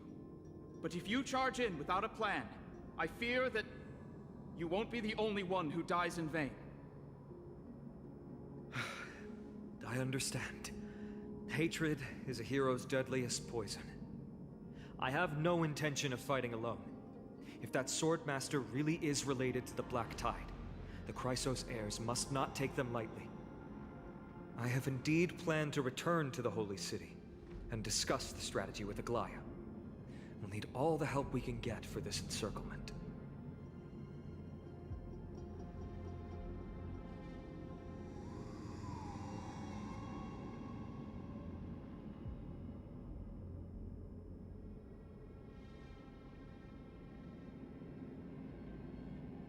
Trinnon will stay in the Abyss too.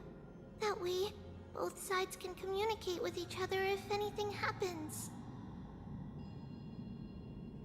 Thank you, everyone. Partner, Tribbie, let's go.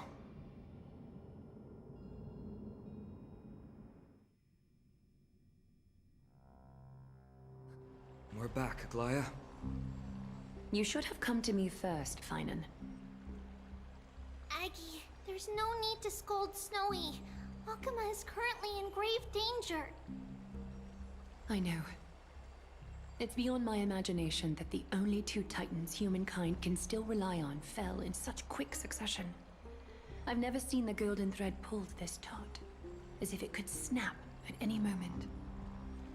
Phainon, tell us your plan. Time is of the essence.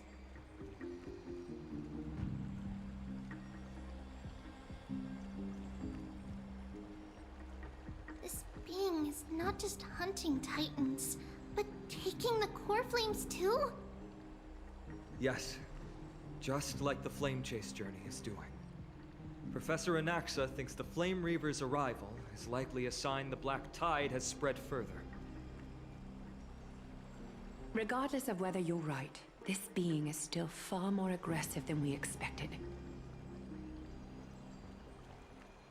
But its madness is also an opportunity for us. If its goal is the core flame, then that means us humans can lure it into a trap. Anaxa had already left the Holy City with Cerces' core flame while we were on our way to the Abyss, so he can make preparations for the battlefield. Tell me, what makes you think this won't end with us losing another core flame? Because this time, the power from beyond the sky is also at our side.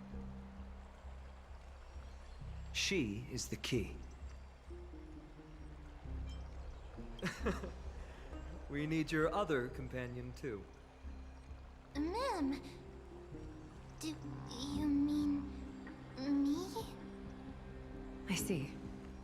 Phainon, that battlefield you mentioned, is it Castrum Kremnos? Yes. I'm sure everyone remembers the astonishing miracle our partner here performed with her companion during the battle with Nikador, and how they awakened Castrum Kremnos' past. That will be the key to our victory. We will use Oronyx's power to once again open a passage to the past and lure our enemy inside. Then, we'll seal the Flame Reaver in the maze of time. Impressive. Oronyx has fallen, and Yanis's divine power already belongs to Akama. Once we take back the core flame, the Swordmaster will have no means of escape. It's very clever, using the element of surprise instead of brute strength. Can you do it, little one?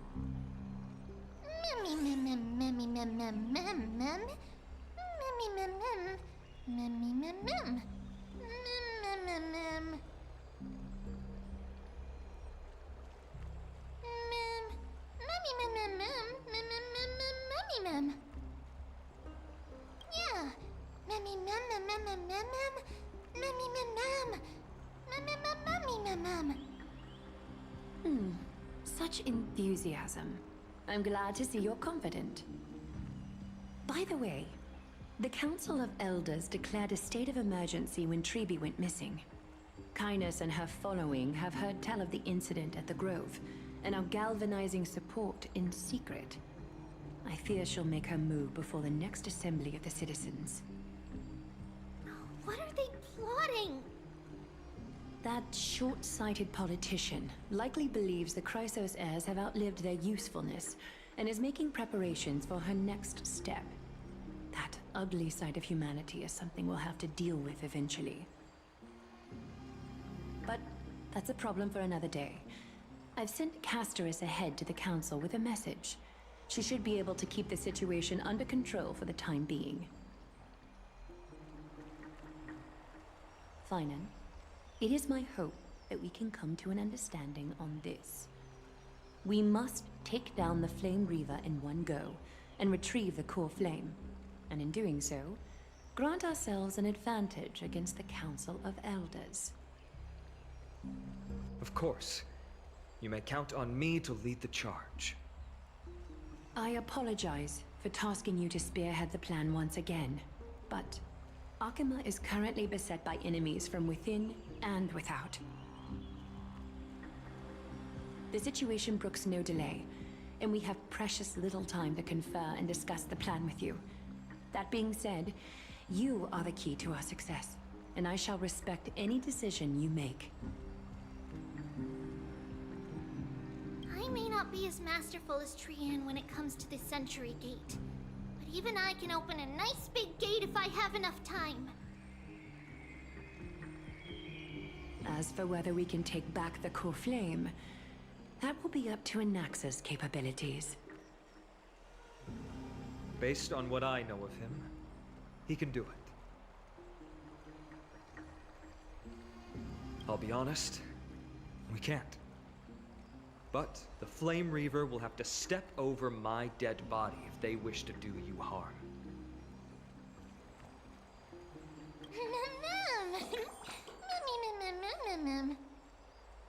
We are grateful to you for your aid, and to the rest of you as well. Now, let us be off to begin the hunt.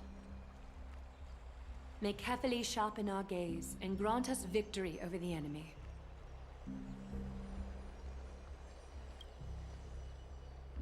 You mean Mydei? He's dealing with a different problem. Don't worry, that man would never miss out on this fight.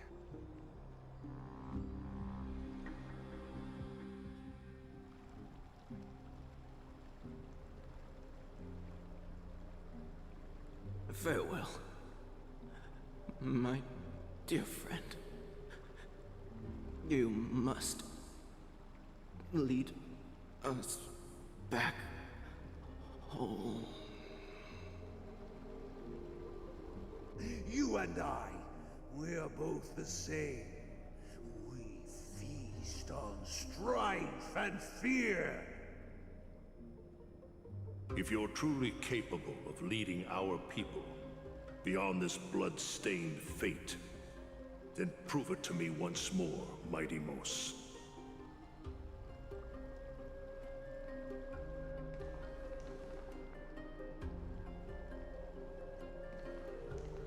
I knew you'd be here.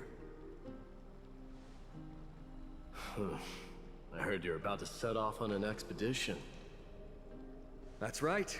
It's going to be a tough battle, and our destination is... turns out to be Castrum Kremnos. Is that why you're here? To pray to the dead Nikador? No, just the opposite. I'm here to tell you, you can entrust the front lines to us this time. You can't afford to lose your upcoming battle either.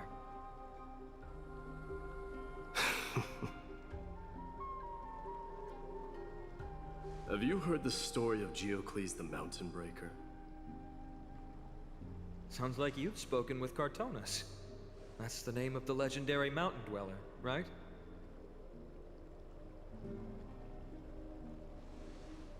Let's have a chat before we go our separate ways.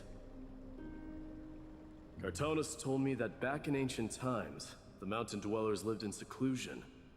They spent their days quarrying and gathering, living a simple and peaceful life away from strife.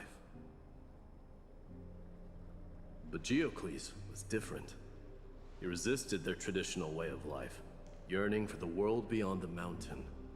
They're safe, but humdrum culture was like fetters around him.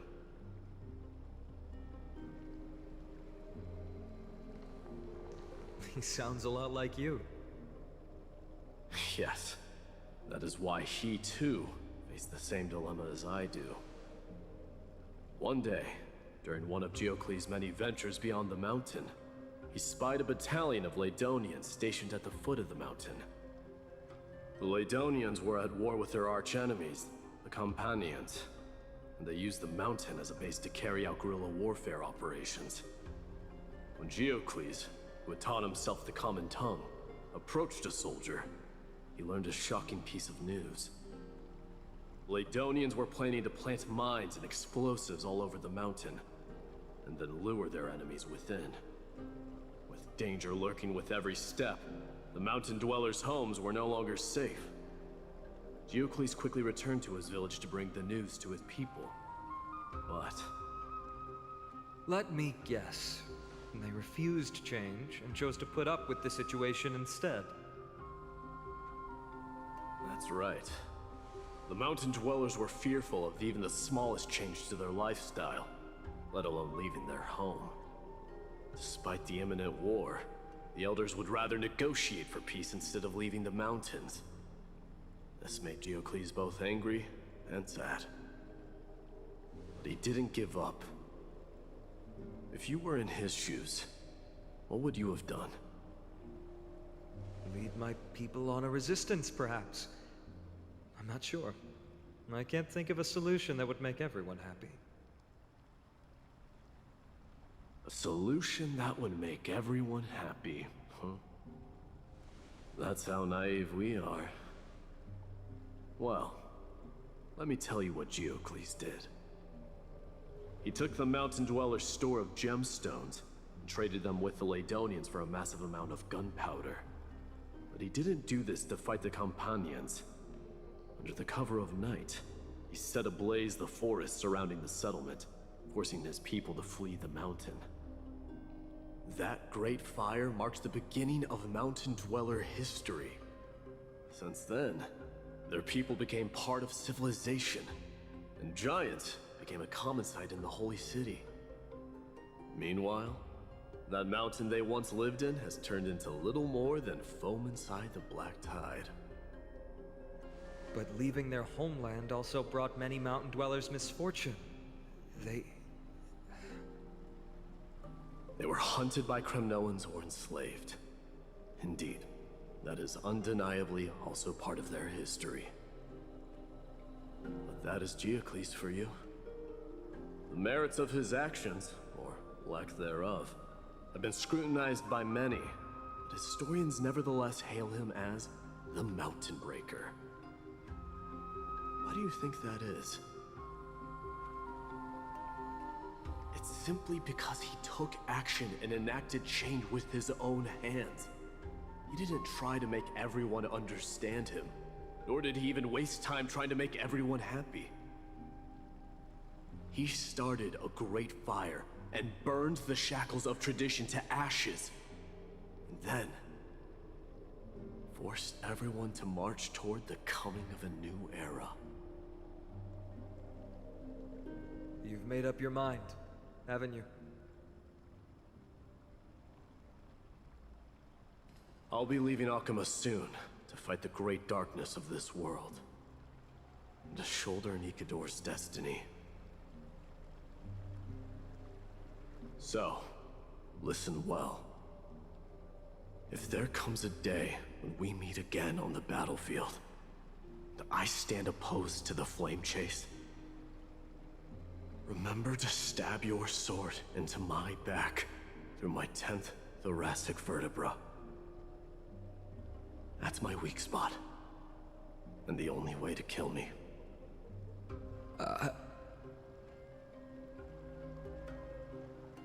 You have my word.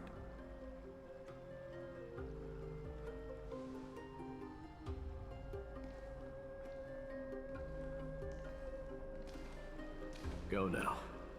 The battlefield calls. Send that flame-thieving hyena to their death. But if you find yourselves with no other recourse, pray to that blade in the sky. Loudly call out the name of the new god.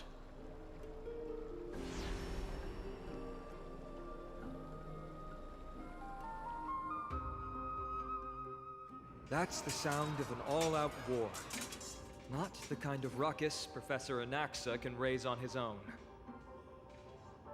Let's hurry. The battlefield is just ahead.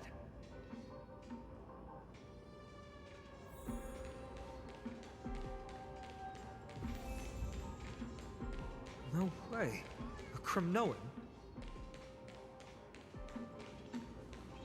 I didn't think she'd managed to send the Kremnoans to assist. Brave warrior, what's the situation on the front line? Narcoman, why are you here? What? Didn't Aglaea tell you? We have been instructed to assist you in trapping the Flame Reaver.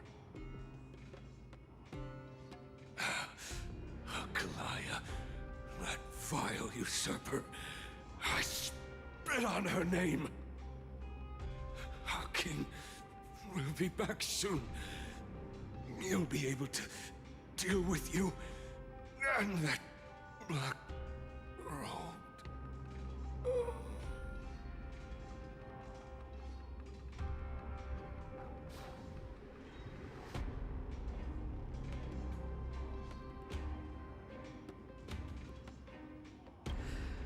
The Kremnoans really are just like their king.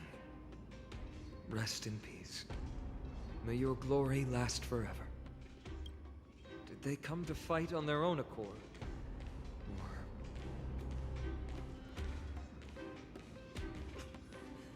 I can still fight. You must become king.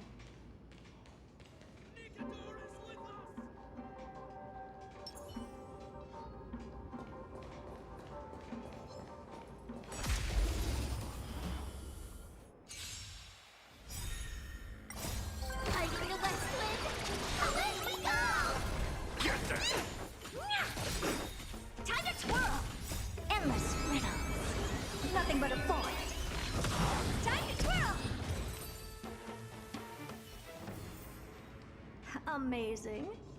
But then again, it's me we're talking about. That sound. It pierces Take a my look. ears. This is We're almost there. I can't see. Once we take back the core flame, Yanis's passage will open. When that happens, you must evacuate immediately. Don't stay behind.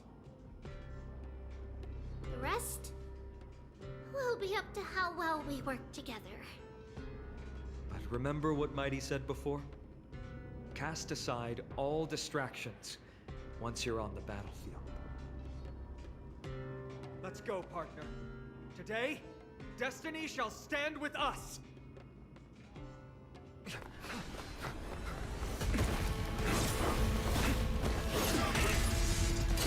Finally.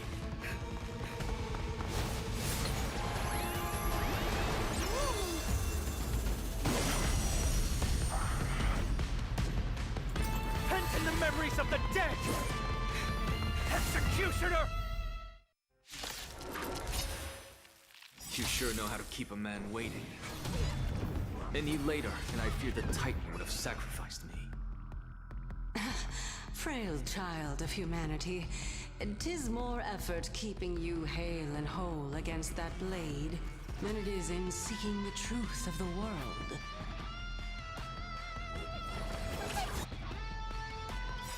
Hello, do you know who I am? This big diamond!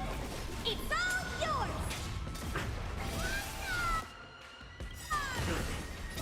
Don't come any closer! Fiends or devils, I'll crush them all! It's coming! Fighting the west wind!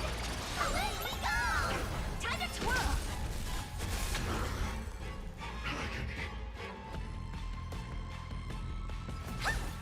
I don't have time for games.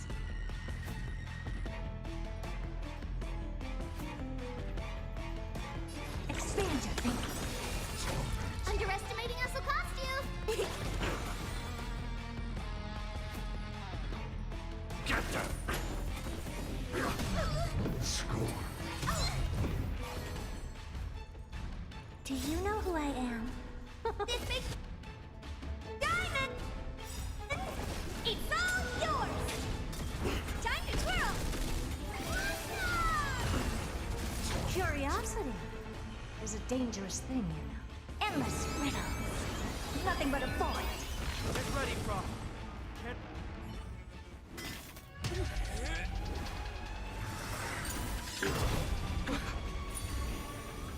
At long last.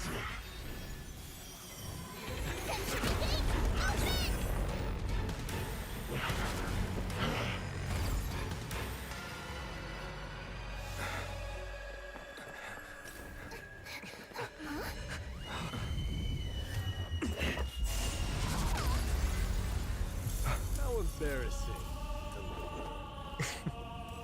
You didn't come down from the sky? This city is mine anyway. So why shouldn't I go through the front door?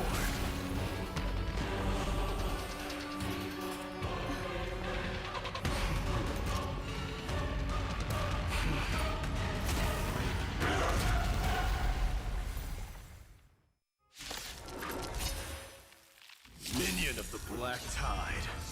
I, King of the Kremnoan Legion, will be your opponent today. Long time no see, Nikador.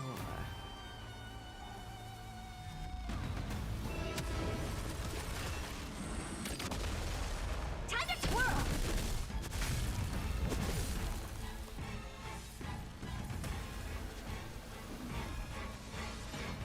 It's coming!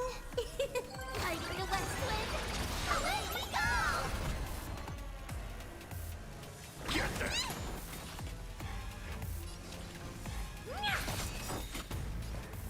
Do you know who I am? This big diamond! It's all yours! Time to twirl!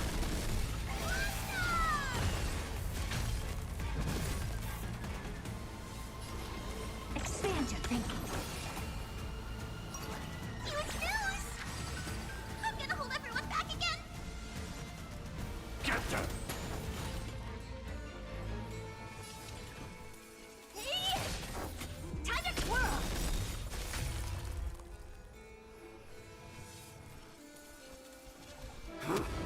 Such petty tricks.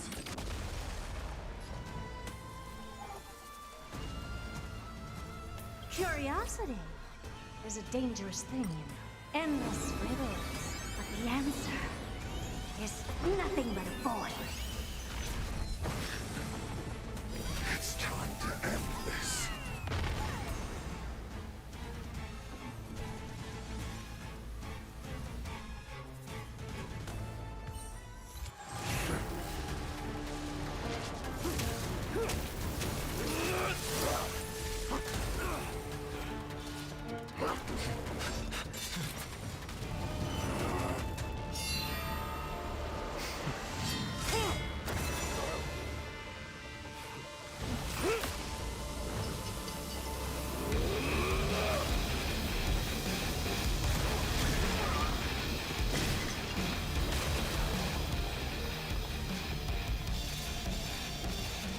Heroic souls of strife, heed my call.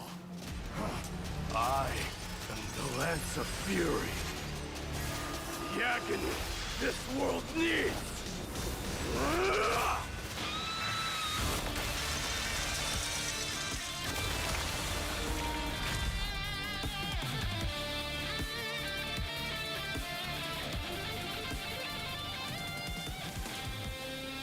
Witness this. New God has come to Castrum Kremnos.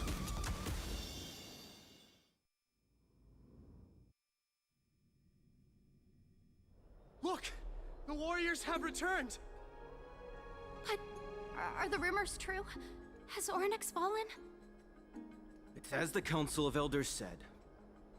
We face a dangerous threat.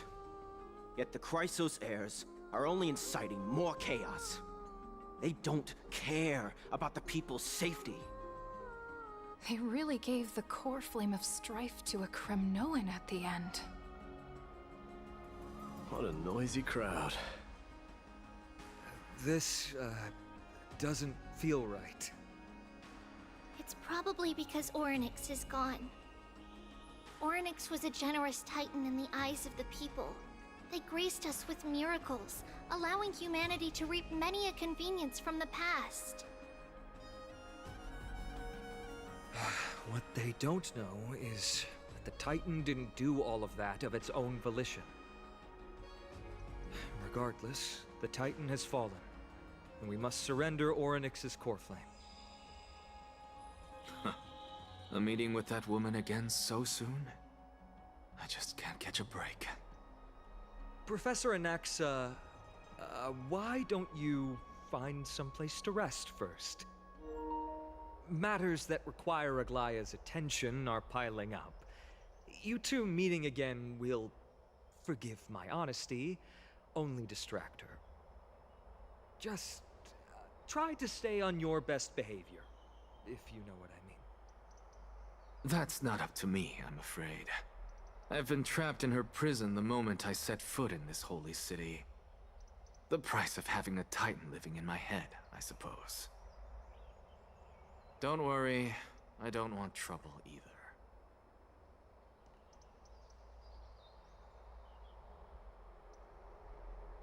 They have differences in ideology. Alright, I suppose that's putting it lightly. Don't worry, you'll figure out the intricacies of these relationships sooner or later. I'm sure you don't need my help handling Oronyx's core flame. So I'll be off. I have some personal matters to attend to. It somehow feels like D has closed himself off even more after he completed his trial. Yeah, a lot has happened in the past few days. You've been lost in thought for a while now too, Tribbie. Did Trinnon bring news? Yes. She has found Trianne. She was at the bottom of the valley outside the temple, but that's where the good news ends. I'm sorry. It's all right. They also found someone else besides Trianne. He was no better than a corpse when Trinnon and Hyacinth arrived. He had suffered more cuts than could be counted and leaped off a cliff from a great height, all to free Trianne's body from the clutches of the black-robed swordmaster. What a brave soul. Do we know who he is? Yes. It's Krateros.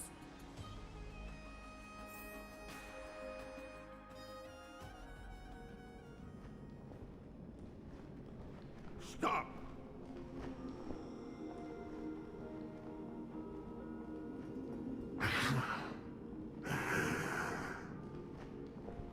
If you want this girl dead, you'll have to kill me first. How ludicrous. Your body made of flesh and blood as it is will not survive more than a single strike from me. Better to die in battle than return even in glory. As a Kremnoan, I know not the fear of death. She's lost her divinity. I have no interest in an empty shell. But answer me this, child of strife. Why do you raise your shield for her? As the leader of the God Shield Brigade's elite, I protected the king against the Black Tide with this very shield. And I've done this over and over, hundreds and thousands of times. A pathetic killer like you could never understand the weight it bears.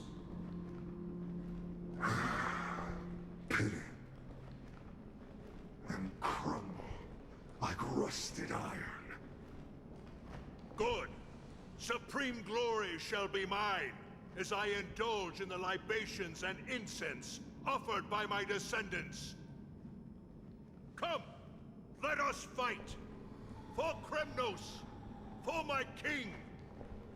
For Amphoreous!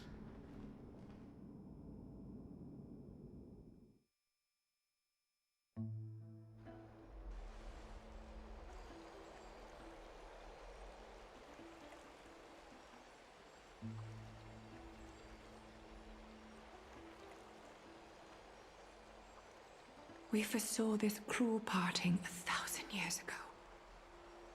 Today is but a reminder of that bitter taste. But Lady Aglaea, I don't understand. It wasn't life itself that Lady Trianne lost. Why does she look like she really turned into a doll? I don't understand. Don't be sad, Hyacinth. Trianne has used up her borrowed time from Yanis, that's all. Her spirit is now riding the west wind, flying ahead to a world free of sorrow. If a world like that truly exists, does that mean everyone from the Grove is there too? It exists, Hyacinth. Do you not remember? The prophecy that guides the Chrysos heirs is the voice of Kefili before it fell silent. It loves all of its creations dearly, and would never bear to lead us astray with lies.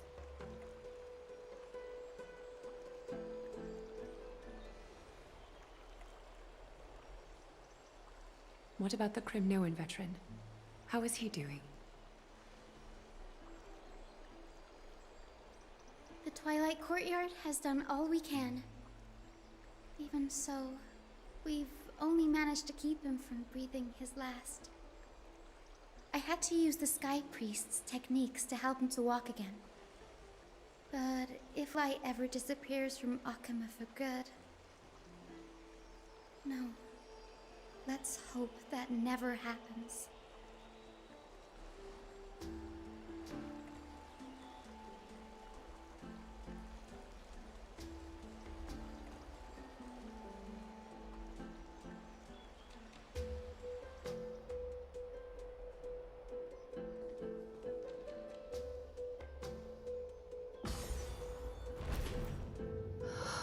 The parting hour is upon us. Yet the golden thread runs slack. The heroes have returned with their spoils. Everyone, please take this opportunity to rest and prepare for what awaits us. You've returned unscathed and brought tidings of triumph. Truly a moment worthy of celebration.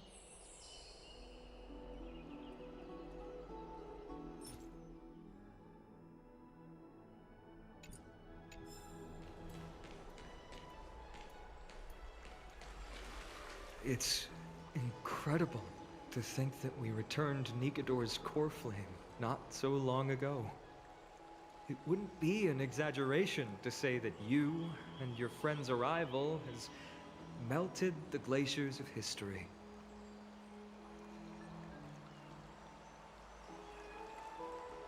You could say this is the true face of history. It slumbered for 1,000 years, only to awaken for this one moment. Alas, now is not the time for a study of history. I do not see Anaxa around. Was this under your instructions, Phainon? Yes. It just seems much more efficient than letting you two go at it endlessly. A rash decision.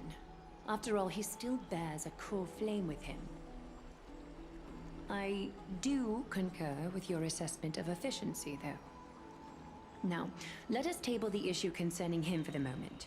The more urgent matter is the core flame of Oronyx. The Chrysos heirs had initially crafted a plan regarding the order to return the core flames.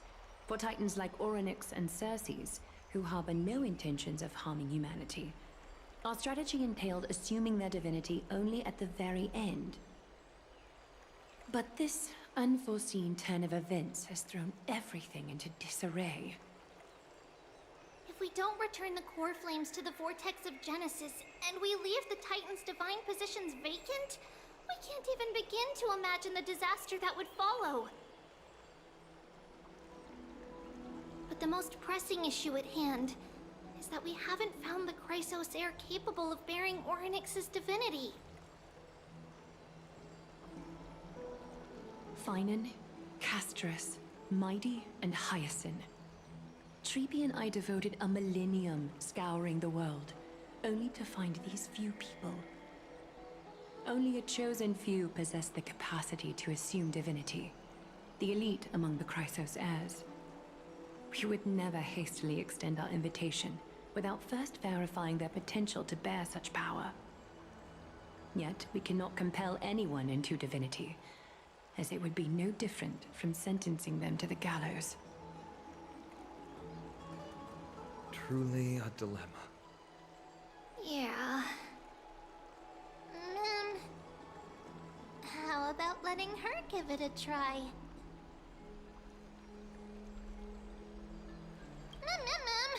Mem special mem. Mem.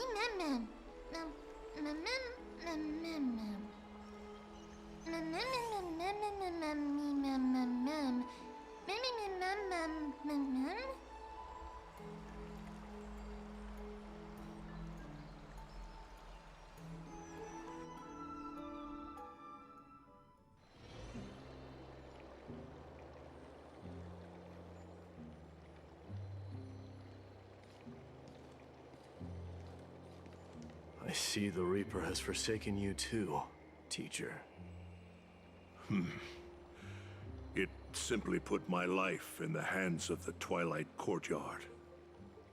That priest girl's medical talents are truly exceptional.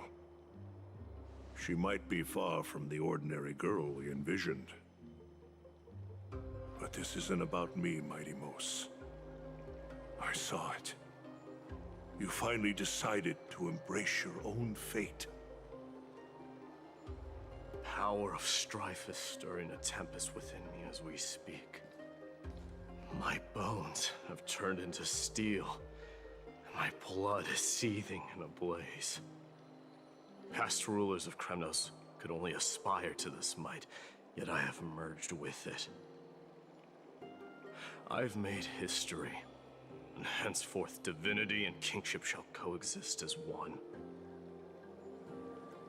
Indeed, you've realized the aspirations of every former king of Kremnos.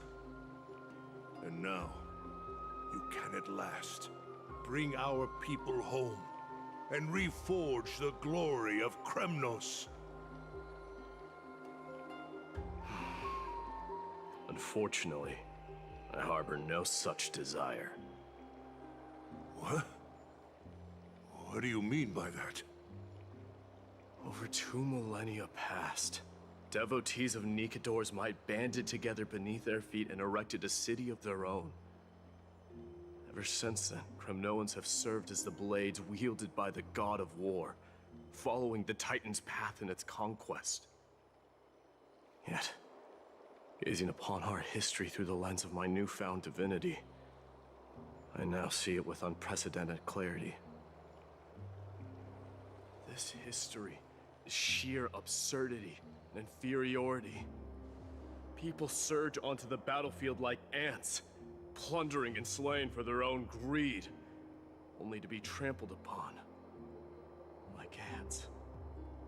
The city and the beliefs that Kremnoans hold so dearly, alongside the supposed tradition, mere anthills that could be crushed with a single touch in the eyes of the Titan. You! Are you trying to strip Kremnoans of the pride we've amassed over thousands of years with mere words? That pride holds little significance, Krateros. Now that I've assumed the divinity of strife, my next step will be to renounce the title of king. No. No!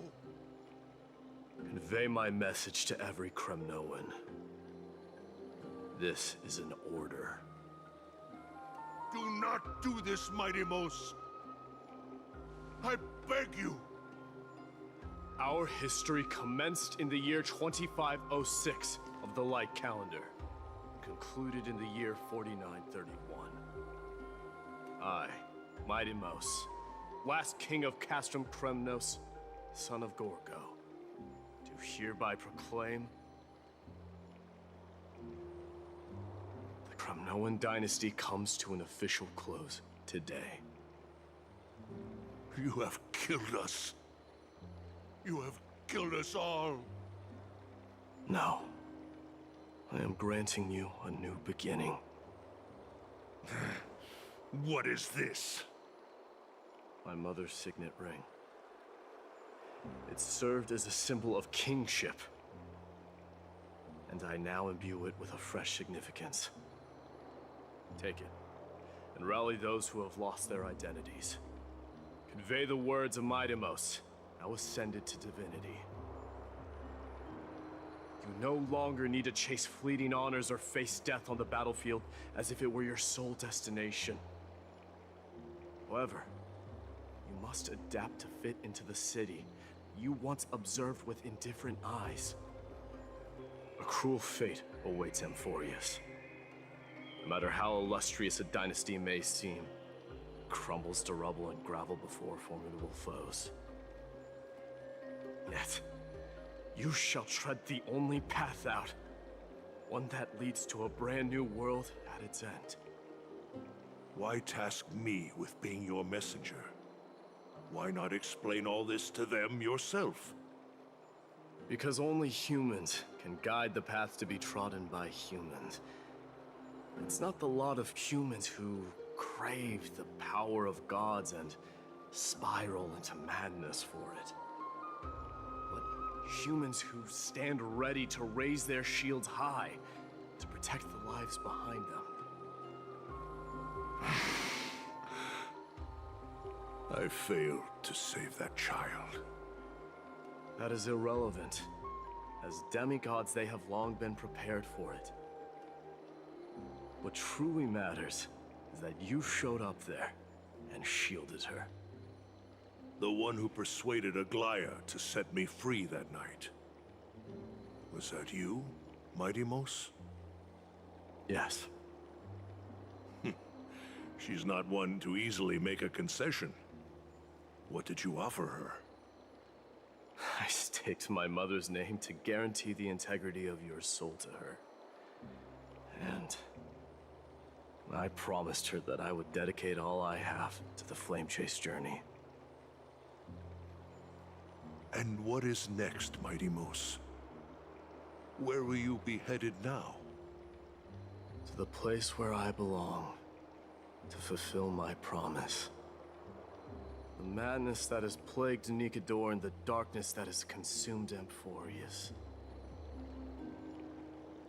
It's now my turn to fight against it. You're here, Mydei. It seems that you are prepared. Yes. You aided Artakama through yet another trying ordeal, and my gratitude knows no bounds. Isn't that exactly what you wanted? Not everything unfolds according to my plan. In the current state of the world, I can only proceed one step at a time. Furthermore, you are ready to dedicate all that you have, regardless of the promise you made to me, aren't you? Throughout my time in the Holy City, I've gleaned valuable lessons from you. Strategy, leadership, and adaptability to change. Yet, it's only recently that I've come to realize the truly remarkable quality you possess. And what is it? It's the magnetic allure in your presence. It draws people to gather around you willingly, to seek your guidance. They strive not to disappoint you, not due to fear of repercussions, but out of sincere alignment with your ideals. That is precisely what every ruler of Castrum Kremnos has been missing. I am truly honored to hear that. And now, Mydei, you have risen as the most powerful demigod in the world. How do you intend to wield this newfound power? I shall see Nikedor's aborted mission through to completion, and become the strongest bulwark for Amphoreous to defend against the Black Tide. I will secure enough time for the flame chase journey, until you manage to lead everyone to reach the miracle of Genesis.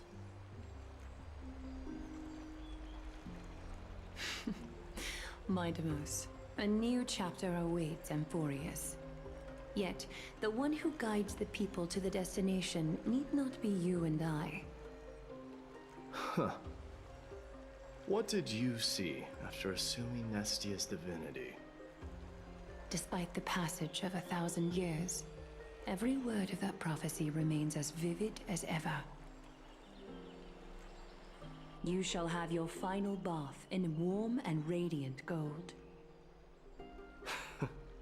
Just as cryptic as all the other prophecies.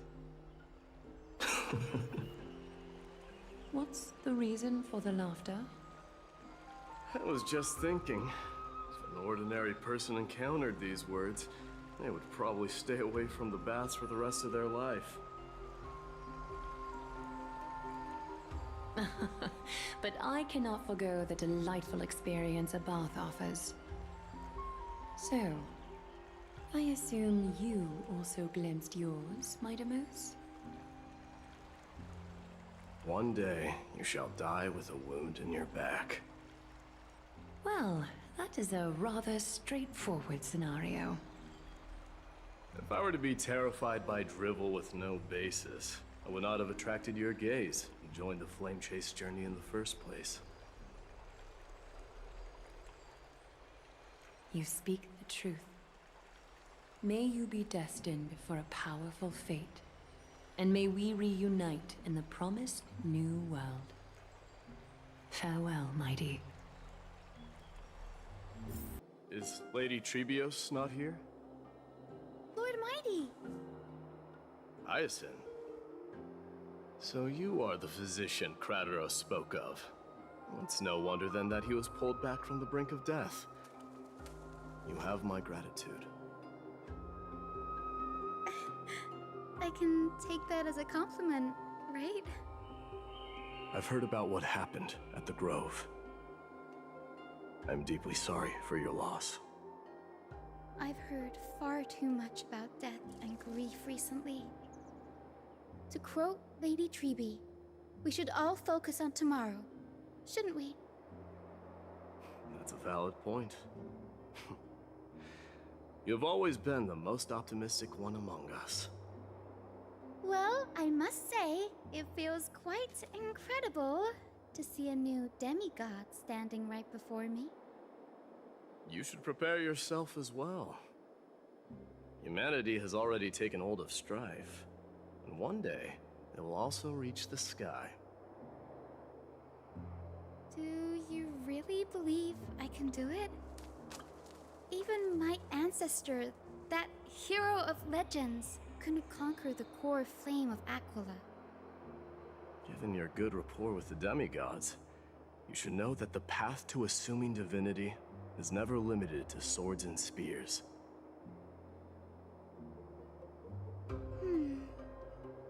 You've always been so perceptive, Lord Mydei.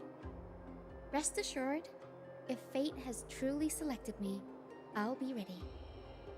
Right. You are here looking for Lady Tribbie and Lady Trinnon, no? They're not around at the moment. Is there a message you'd like me to pass on to them? No need. I've already bid farewell to Aglaea. Meeting with the Oracle is simply a matter of courtesy. You've bid farewell? I'm heading back to Castrum Kremnos to fight against the Black Tide. In all likelihood, I will never again return to Alchema. Oh. On second thought, there is something that I'd like you to help me convey to them. I'm all ears, Lord Mydei. I'll make sure to convey every single word. Tell them that there is no longer a need to send scouts behind enemy lines. With a single message, the Lance of Fury will target anyone who dares oppose Alchema. Lord Mydei. I'll be embracing my destiny before you do, Castorice. Can you feel Thanatos right now? I don't feel them at all, regrettably. You have been painstakingly seeking that Titan for so long. But have you ever considered reaching out to me for help? you mean? Death refused to ferry me. If you were to send me to the Netherrealm, I may uncover clues along the way back. I would never do that, Lord Mighty. Death is not a game. You're right. That may very well be the reason why my people have struggled for millennia. They underestimated the significance of death. So, are you returning home alone, Lord Mighty? Returning home, you say? Maybe. At this moment, Castrum Kremnos is not just my birthplace, but also my fated destination. Work harder, Castorice. Go and do what you have to do, so that the trials we have endured may have meaning. I will, Lord Mighty. May we reunite on the other side, where the warm west wind blows. The King of Kremnos, without the signet ring, but looking more like a king now. I'm no longer the king, Grand Craftsman. Matters not the title. Surpassed all former kings your achievements have. I will honor your trust and liberate the world from the clutches of fear. Nevertheless, I must request that you continue to watch over Phainon, Chartonus. I have a feeling that his fate will weigh heavier than all of ours combined. Keep Phainon in mind, I will. Return to your home, brave king. Together with everyone, I shall remain here. That thunder from Castrum Kremnos, we wait to hear.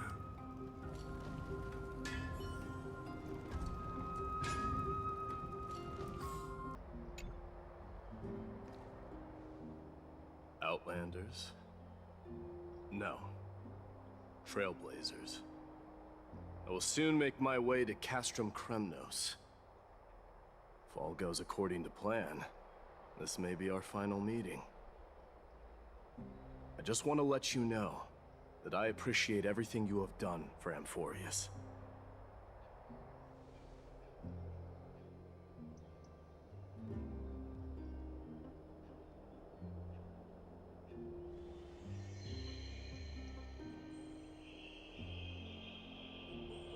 That means a lot to me. May success accompany your trailblazing wherever it leads. How about you let me guess what's on your mind?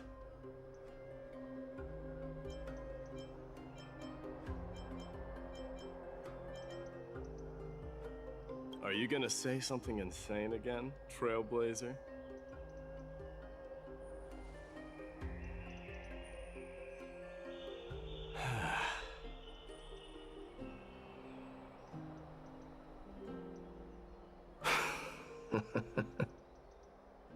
Now that I bear the divine within me, I can get the vague feeling that you have a great significance for the future of Amphoreous. With this departure, I fear that I will never again return. Can I entrust you both to watch my back, and to continue supporting the Flame Chase journey in my absence? You have my gratitude. Then, farewell. Yes?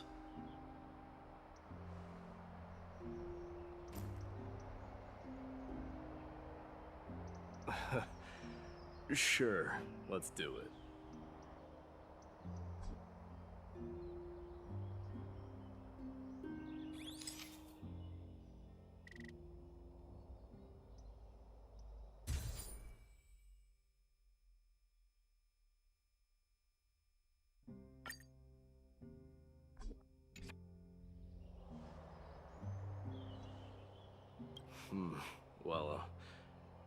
Feels peculiar, I suppose. I'm not talking about your photographic skills. It's just that I rarely take photos. But this one, it's pretty good.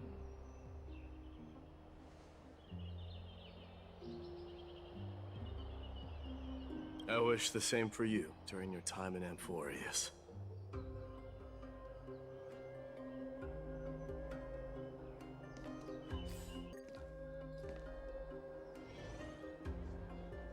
The prince is here! Run!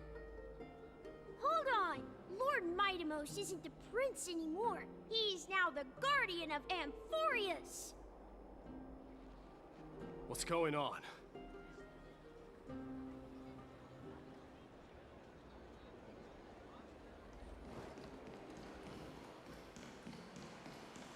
We salute the Guardian of Amphoreous!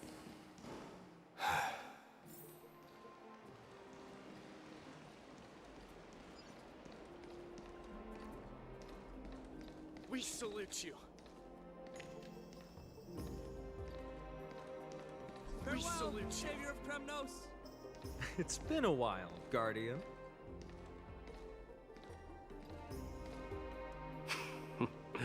I should have known you were the mastermind behind this. Hey, don't go pointing fingers without cause. I swear I'm innocent this time. See those kids over there? They're the ones who brought everyone together. I admit, that took me by surprise. Were you seriously just going to sneak off without a word with me? Well, I was actually on my way to bid farewell to you, but ended up running into this. Oh, that's quite an honor, I suppose. We better not leave them waiting too long, don't you think? The road to Castrum Kremnos from here is long. Perhaps it wouldn't be a bad idea to take a moment and etch their faces in my memory one last time.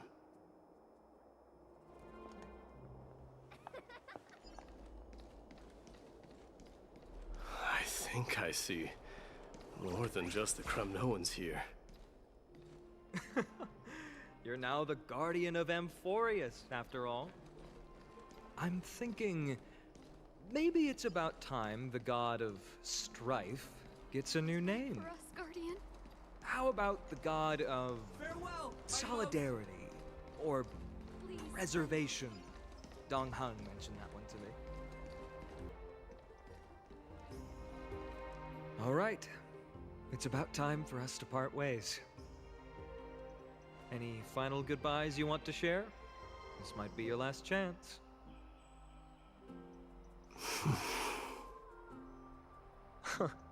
Why so quiet? I thought divinity would wash away some of your sentiments. Do you truly feel as carefree as you seem? Or is this just a facade you wear? You know what? You sound just like Aglaea at this moment. But you're not off the mark. I just thought that putting on a nonchalant front for this occasion might help us preserve some dignity. I can see through your deception, even without the power of mind reading.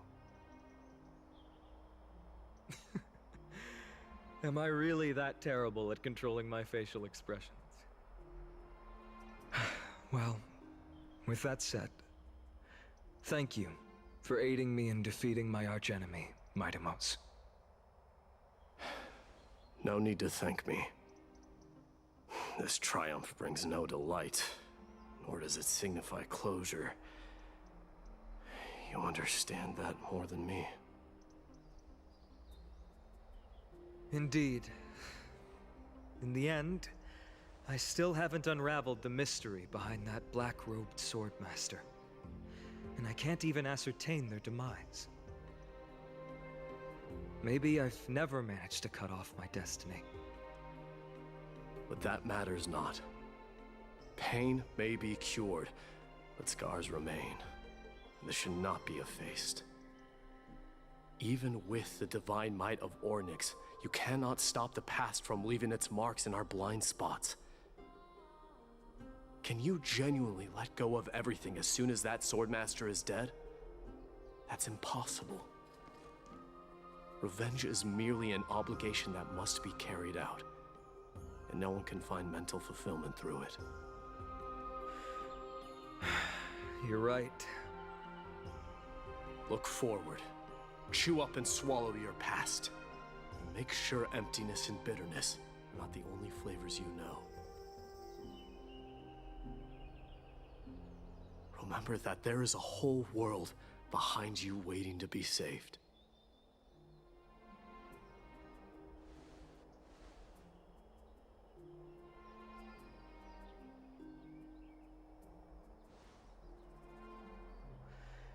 I will keep that in mind.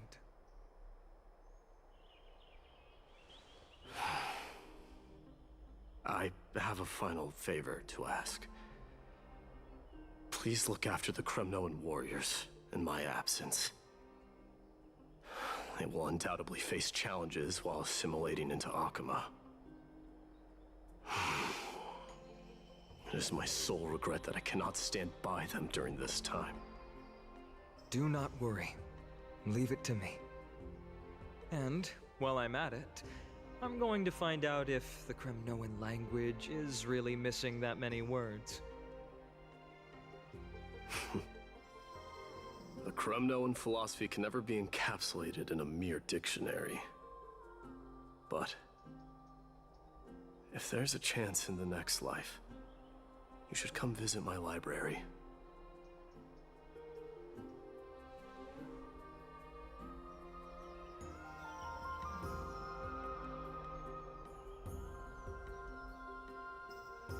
I'll be on my way, Deliverer.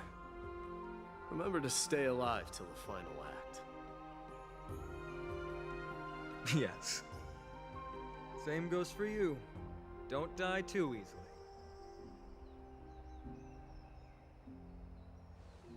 May triumph always be yours, Mydei.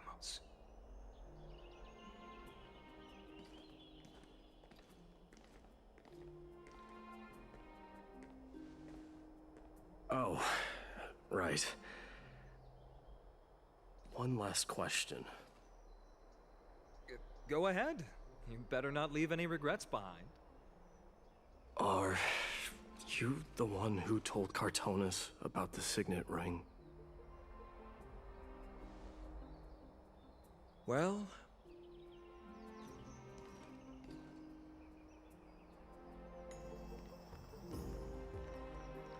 who knows?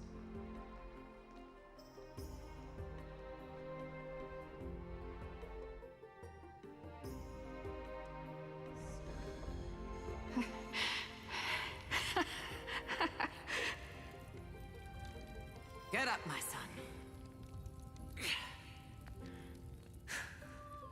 You showed great courage in today's training.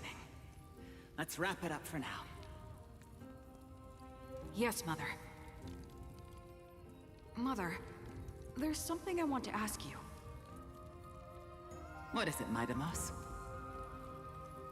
Why must we learn to fight? It is for glory and honor, my son. For Kremnoans, mastery of swords and spears is ingrained from birth. And the battlefield is our destined end. Is that really the way it is, Mother? What makes you say so? Because you don't sound entirely sure. You're right, Mydei. I once believed those words, without question. Until your father cast you into the Sea of Souls. It was at that moment I realized how everything I believed in was utterly hollow.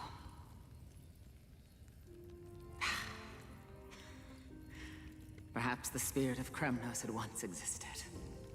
But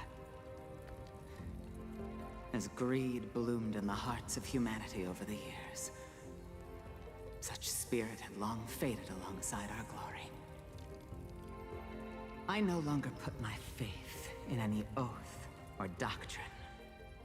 Now I have just one role. That of your mother, Mydei. Your guardian.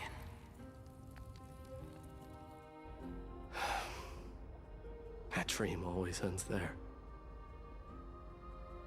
The journey back to Castrum Kremnos is proving to be longer than expected. Krateros said that shortly after my fall into the sea, my mother challenged my father to a duel. She died through father's treachery, and I never saw her face. Yet each night she would show up, waiting by the flickering firelight. I always anticipated the sequel to that dream, believing she had more words of wisdom or guidance to offer. But now, I think I finally come to understand. That is all she wished to tell me. And now, I too am left with but one role.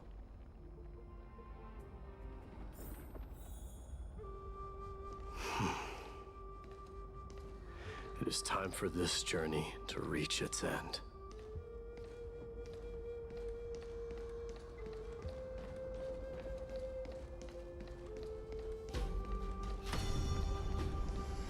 Look! Mydei is back!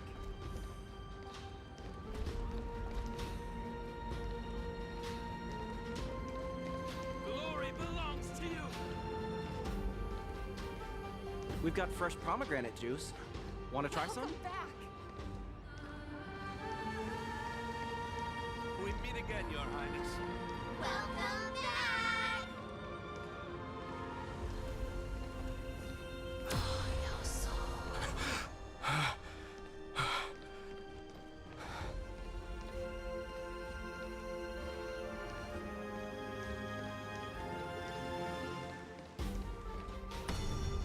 How was your training? Ooh, say, come and check out what I just wrote. You're looking well. Mydei, did you just come back from training? May Nikador defend you!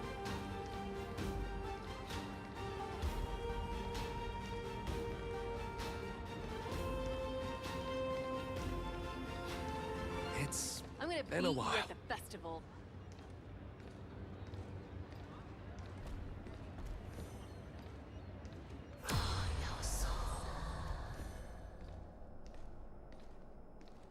Welcome home, Mydei. Have you found something deserving of your protection as well?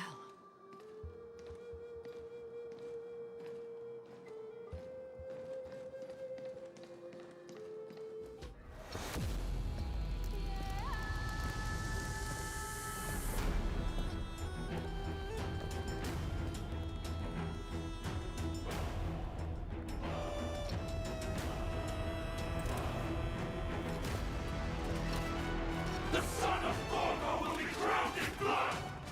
The son of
I smell sunlight and the wind of Akama.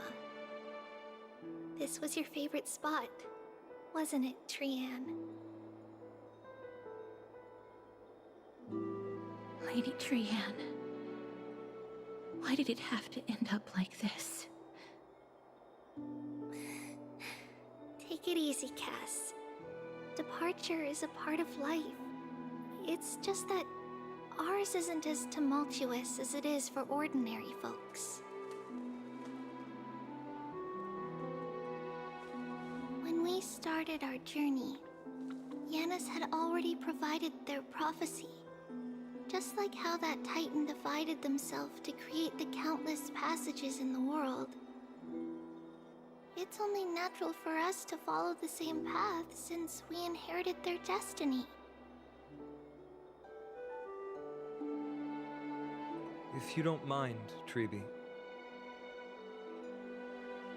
are you still willing to unveil that past for us? The past regarding the prophecy?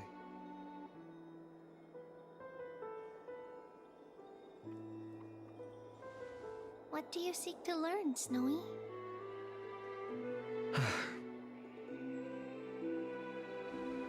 Mydei has left the city to face his own fate.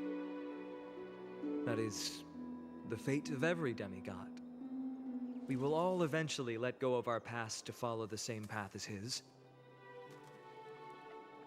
So, what I want to know is, as Amphoreous' first demigod, what compelled you to take the first step on this journey? And what has sustained you to make it this far without looking back?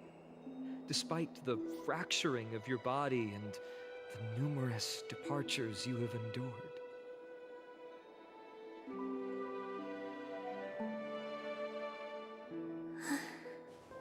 All right. Teacher, are you sure about this? D is already doing what he has to do. What reason do we have to keep it from them? Let's go, everyone. Let's go to the abyss of fate and see how it used to be.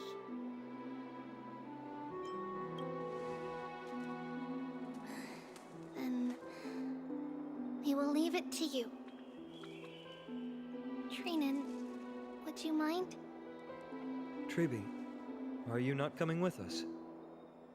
I want to stay here with Trianne for a bit longer. I see. We'll be off then. Take care. Since you have made your decision, then let's proceed as you wish. See you later, teacher. Cass, are you not going with them? No. I'd prefer to remain here to accompany Lady Trianne. She hated being alone. What's this? A little gift that I had hoped to deliver to her personally, though fate had other plans. Oh. So you saw us arguing that day? Yes. I figured Lady Trianne would like it a lot, so I bought it. I see. Cass, you know, I recognized it immediately that day. It truly is an authentic piece from Yanisopolis. Then why? It's just that Trianne had forgotten far more things than I. For example, she forgot that this glass object meant something unfortunate according to the traditions of our homeland.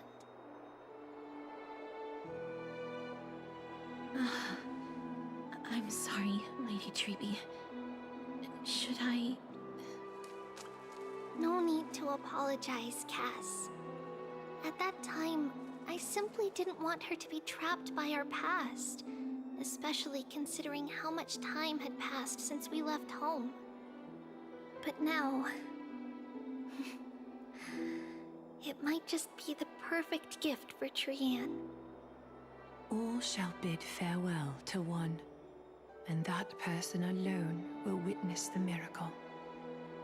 While you and I have long accepted this absurd fate, they remain fresh and inexperienced. Teacher, don't let the weight of that cruel prophecy crush their spines. But it would be even more cruel if we allow them to ignorantly fall before the gates of the new world. They will eventually need to know the truth. We just need the right opportunity.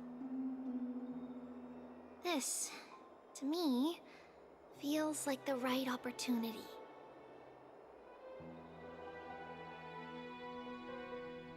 Huh. So, this is how the Temple of the Three Fates looked back in the day. At this point, Anaxapolis still resides under Aquila's protection, yet it is already fated for decline, and only contains a beautiful facade. Is it because Amphoreous has entered Era Bellica? Yes. Strife remains distant from this part of Amphoreous right now. But in 5 years' time, at the same entry hour, this temple will become the source of another war. Then, where are you at this time? Right over there. Why does she look somewhat different? It's because we don't quite recall how we used to look. Oh, my apologies. Please don't. We should be the ones apologizing. Come, everyone. It's time to witness our last conversation with Oronyx.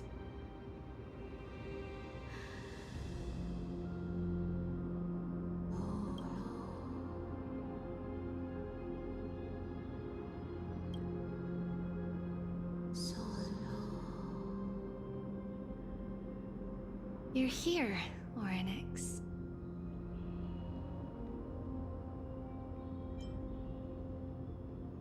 This is our memory, so your senses are also aligned with the Tribios of that moment.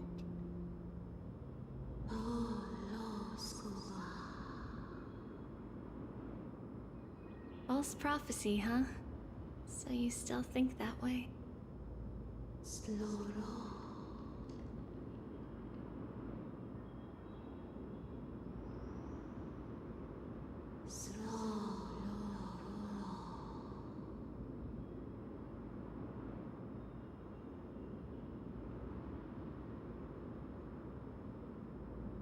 But the Black Tide has already arrived, and Yanis remains in slumber.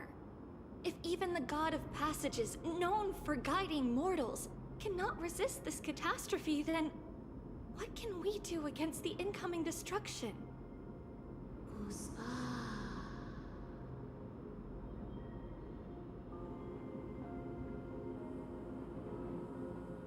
Those chosen by fate would never have their family taken from them. And how can I alone remain safe and secure while watching the entire world crumble before my eyes?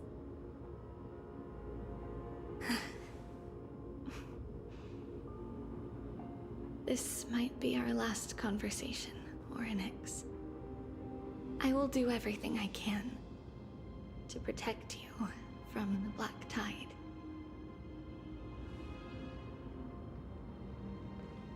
The family she just mentioned.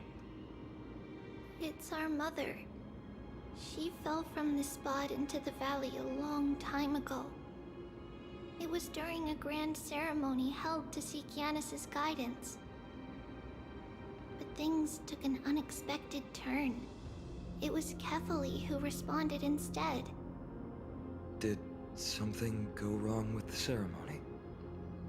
Yes, but those two occurrences were in fact unrelated. Kefali's response was simply a coincidence.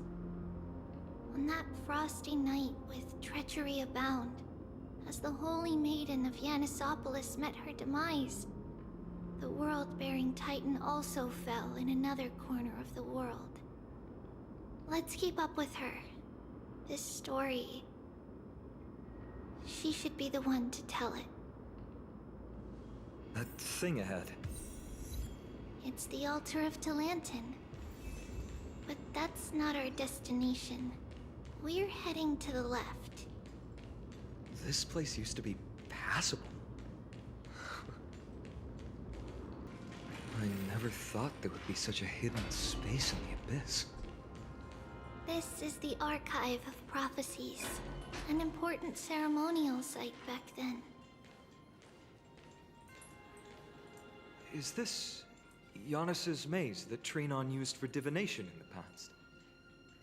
Not only that, it also serves as a lock. Our childhood abode lies sealed within.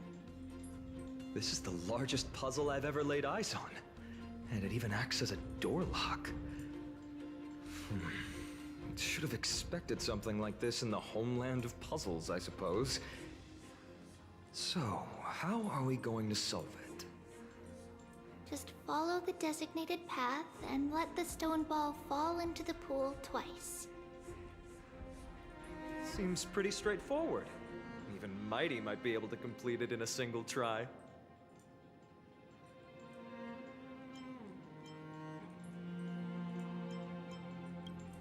That's not talking smack. It's clearly a compliment.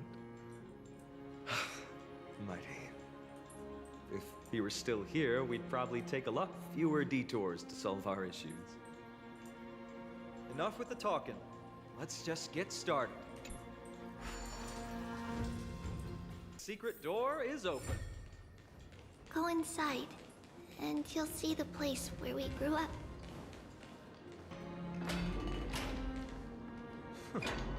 You grew up in a place like this?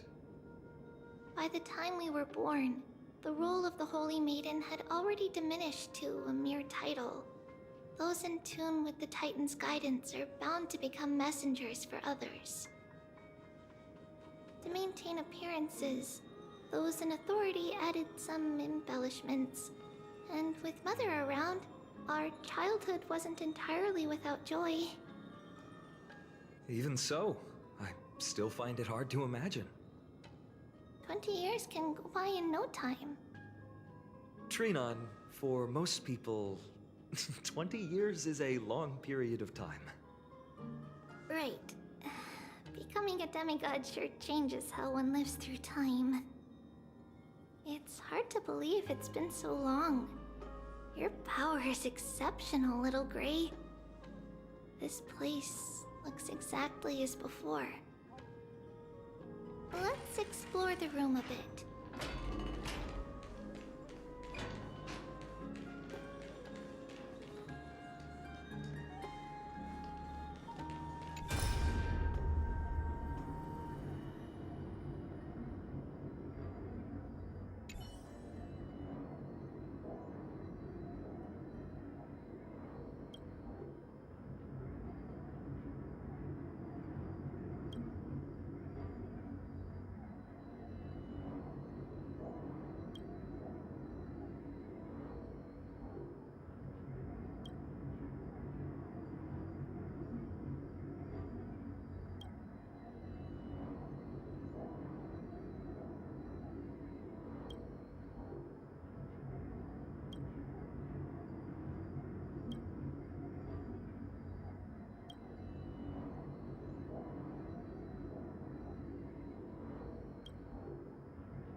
so many boxes here?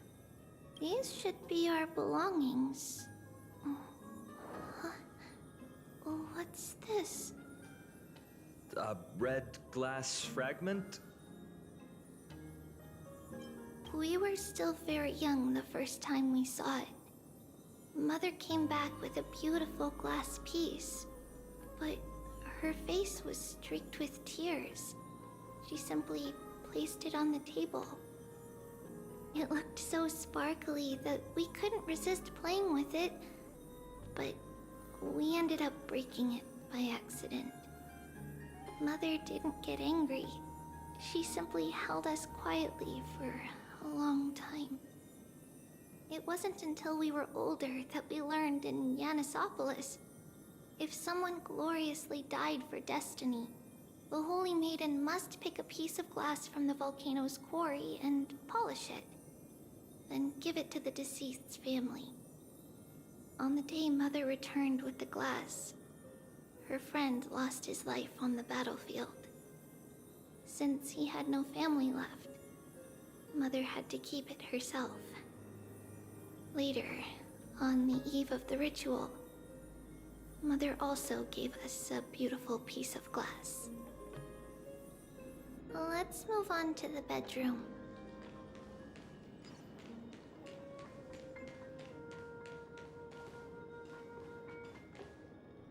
It's Tribios. Just as expected. It's time to get going after all. Mama, are you going to that ritual tomorrow? That's right, my sweet girl. What's the matter? I wish I could go too. I have something to ask Yanis. Oh. What do you want to ask? I want to know how to chase the black tide away. Ah, I see. Unfortunately, it's a secret ritual, and only I can preside over it. If you want me to consult the Titan on your behalf, you'll have to promise me something. What is it? Be a good girl and go to sleep now. And whatever you dream of, don't be afraid. Just sleep through the night until morning comes. Until the next time Aglaea opens their eyes. Can you do that for me, sweetie? That's it? Of course I can! Tribios is the most amazing Holy Maiden of Yanis! Well, little Holy Maiden. But why, Mama? Because this ritual might take a long time. How long? Tomorrow, my sweet child. I'll be back tomorrow. If not tomorrow, then the next tomorrow. If not, the tomorrow after that. But if I still haven't returned for a very long time, that means the ritual has succeeded. It means I've found a way to chase away the black tide and reach the new world on the other side. But for various reasons, I can't return to bring my sweet girl with me. But I'll be waiting for you there. As long as you stay brave and kind, we'll meet again in that new world. It's the end of the West Wind, the black tide's other shore. A radiant sea of flowers, blessed and protected by the gods. In the rosy horizon, you'll see a silver-white shoal. It marks the end of your voyage. The haven, free from storms, cold, and heavy rains. No sorrow can linger there. That is where I'll be, waiting for you. Wow, that sounds just like the island from my dream. Oh, I know! I'll turn the moon into a go find Mama. Pinky promise? Pinky promise. As long as you sail toward tomorrow. As long as the sun will rise for the next day. Our wishes will come true together. If the final murmurs of the Titan are true, if such a place really exists on the shore beyond the Black Tide at the end of Genesis,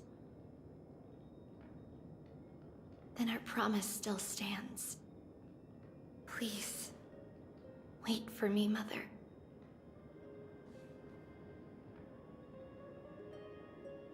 After those 10 years of darkness, when Aglaea opened their eyes for the last time, we finally set off.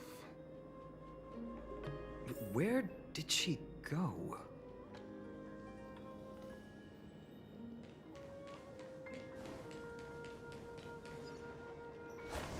This way.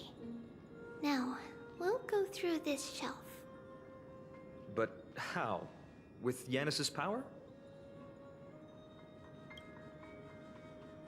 No, we hadn't acquired their power back then. So, this obstacle, it was simply a mirage? Yes, the answer is right on the shelf. Go ahead and give it a try.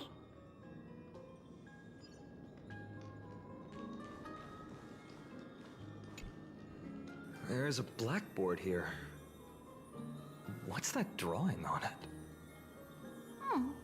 That doesn't ring a bell. It should be something we invented during those 10 years. It has been approximately 10 years between Kefali's prophecy and this moment when we are about to set out. We were raised in this temple complex and had never stepped outside the Gate of Infinity. To understand the outside world, we spent much of our time acquiring knowledge and developing a few inventions along the way. Sadly, the inventions served no purpose except to deliver letters, and the knowledge we gained has all faded away by now.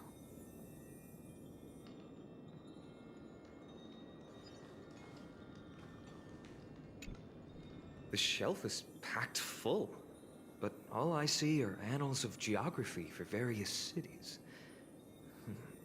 There are also documents about various kinds of Titan worship. Because we believed that we would need to travel great distances to convey Kefali's prophecy to everyone, and should learn about the terrains and customs of various places beforehand. Back then, our memories were still sharp. 10 years was enough for us to memorize all these. Mother left us these scrolls too. When we were young, she would read them to us as bedtime stories. Her stories were so engaging that we could vividly imagine all of Amphoreous in our dreams.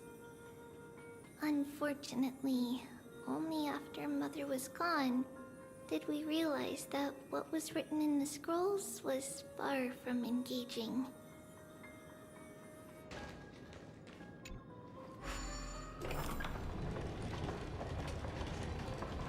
It's a secret passage. It was a secret passage prepared by the Holy Maiden's supporters for Mother and me as a precaution. And now, it is turned into our passage to escape, just as anticipated.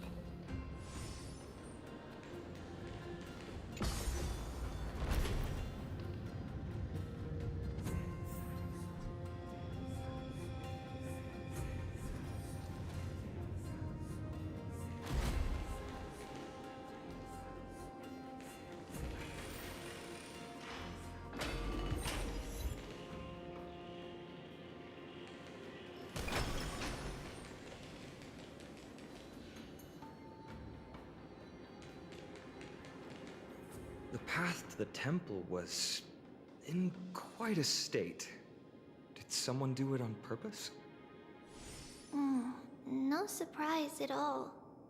Some people caught on to what we were planning and tried to intercept us, while others were willing to clear the way for the Holy Maiden. I can't move it. I can't climb over it either.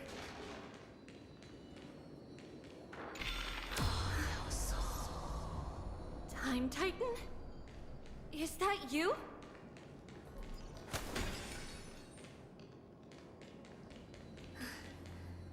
Someone will help me.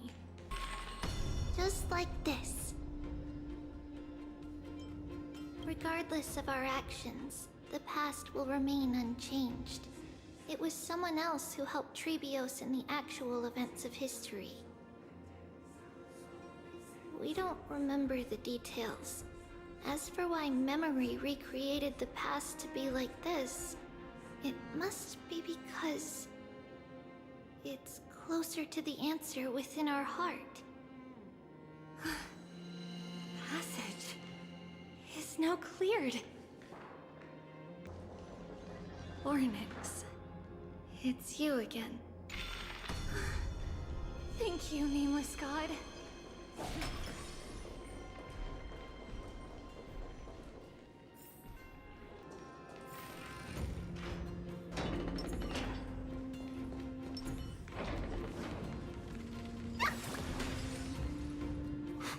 Whoa!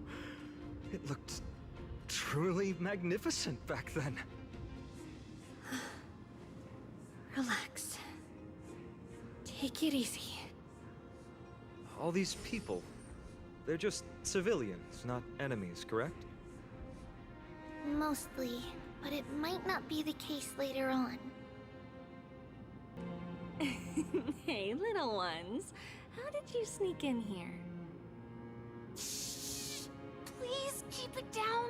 We had to be really sneaky to get in here. Okay. But what did you sneak in here for? I heard there's a lovely holy maiden living in the temple, and I want to meet her. I couldn't stop her, so I had to think of a way to sneak her in. Oh, really? I was here to meet the Holy Maiden as well, but the guard said she had to go somewhere far away today. Huh? What a bummer. Mommy even asked me to bring her gift to the Holy Maiden. It's getting late. Be good and go home now, okay? Okay then. We'll come back next time. Thank you. By the way they are dressed, the siblings look like civilians living outside the temple. Mother mentioned that when she was a holy maiden, she caught a girl sneaking into the temple to steal the tributes. Stealing from the temple was punishable by death, but that poor girl had no family and just wanted something to eat. So Mother took her outside and even gave her some food. Perhaps these two children are the descendants of that girl from back then. Lady Maiden, you need to dress warmer. It's pretty cold out. Let me get you a blanket. No need to trouble yourself. I'm just going for a quick walk. All right, but please take care of yourself. Your mother made us promise to look after you before she left. It's been a while since I last saw you. I just realized you've grown into such a beauty, just like your mother. Oh, here, have some of my sweet pastries. She used to enjoy them, so maybe you'll like them too. What's wrong, Lady Maiden? I'm fine. It tastes really good. This lady is Mother's old friend. When we were little, we sometimes got to eat the sweet pastries she brought back. We've always remembered the familiar taste, and only now do we learn where it came from.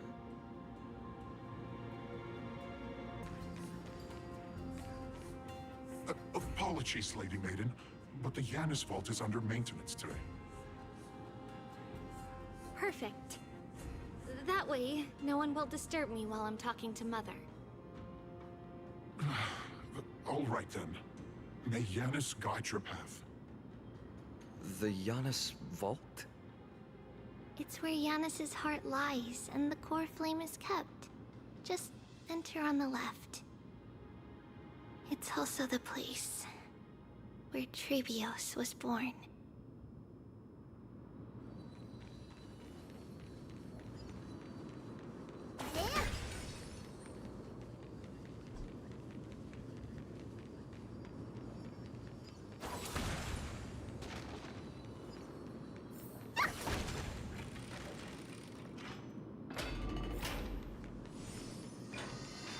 Tribios. What does that name actually mean? The one with 3 lives. Mother believed our birth was blessed by the 3 titans of fate. She named us thus to express her gratitude. Looking at how things have unfolded, fate might have had a role in it. Finally, the Janus Vault is right ahead.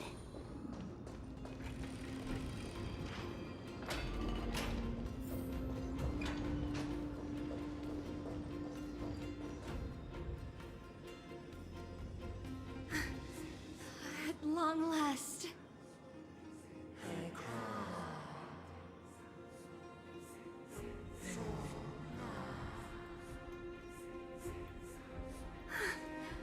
I knew there was some sanity left in you, Janus. Just as I thought, you too have been confined.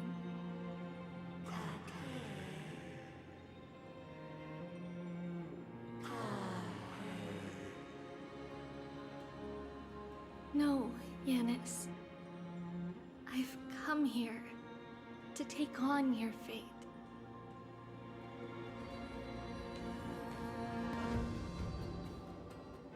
By the blood of the Lamb, and the strength of my blade-wielding right hand, I am Tribios, the listener, the announcer, and the witness of the prophecy.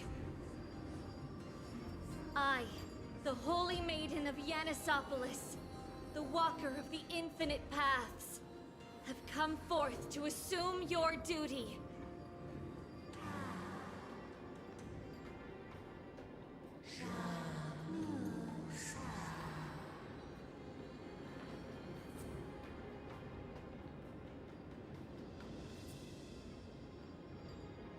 Just as I wished. This journey promises to be a long one, with 1,000 selves to accompany me. I'll never be lonely.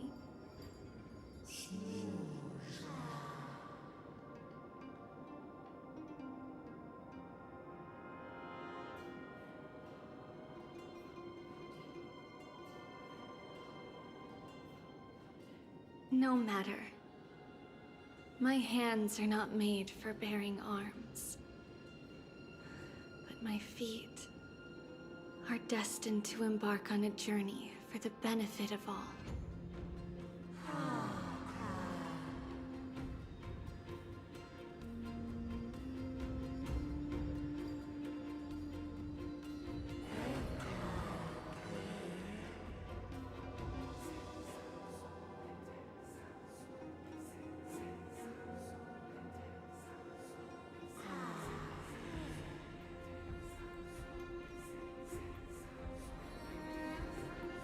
Without a doubt, Titan. Let the prophecy shatter me, so that I may open a myriad of paths for this imperiled world.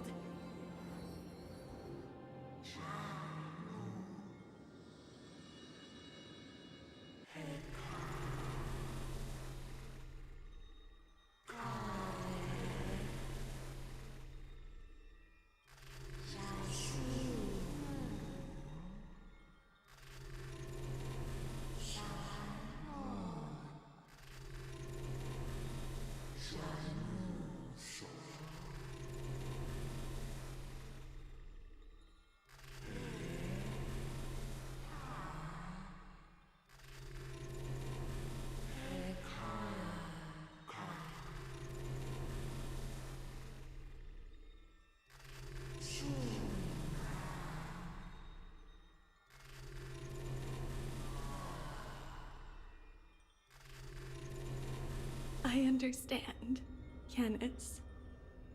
Thank you. Now, may you rest well.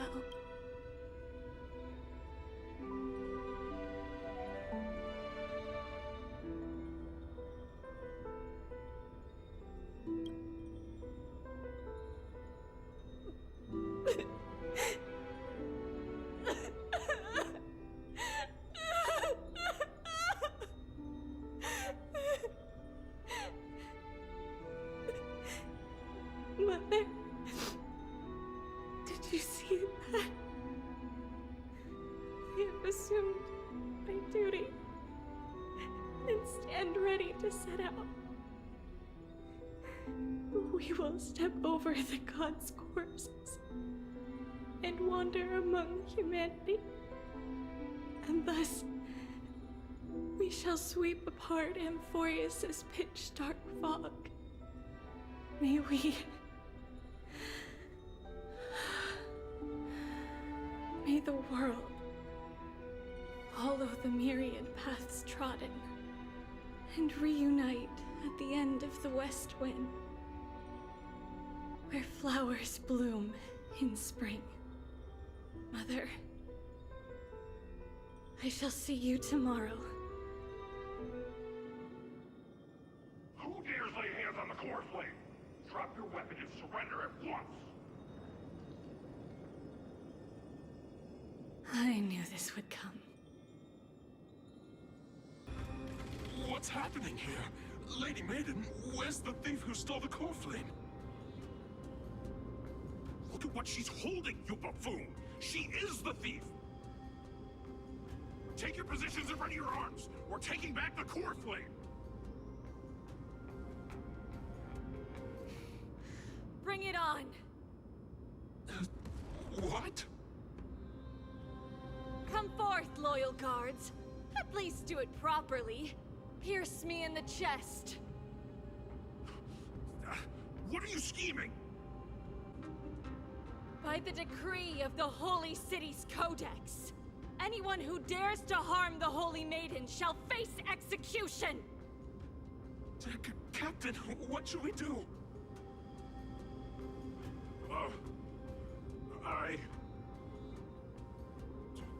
Do it. Kill her! If any of you want to get rich, then come with me. Take this traitor's head and wealth will be ours! We can't just stand by and do nothing. Let's move, partner.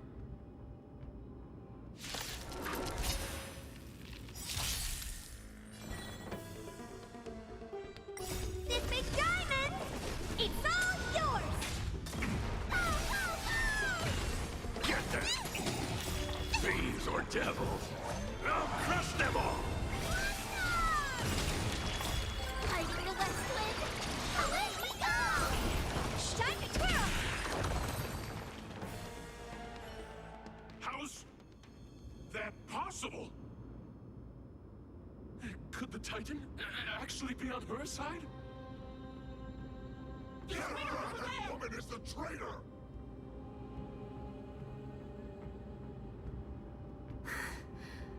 I should go. Let's keep up. The traitor's over there!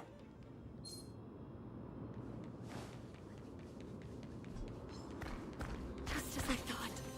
Inside!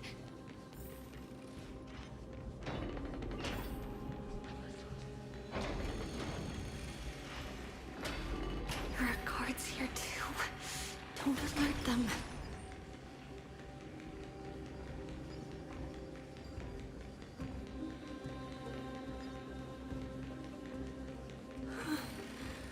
Long last. A creature of the Holy City Guards, but I'm already so close! This should be the last fight. We have to help her get through. But I don't get it. This has been puzzling me for a while now. Who has been aiding Tribios in her escape? Well, history might be blurred by memories. Seeing how the whole city is hunting her down, she clearly had no allies. If she pulled it off alone, were we too involved in this process? Tribios had been on her own since she entered the vault. But what did we truly mean to her? You'll find that answer at the end of this memory. In that case, let's focus on the mission at hand now. Let's do this, everyone!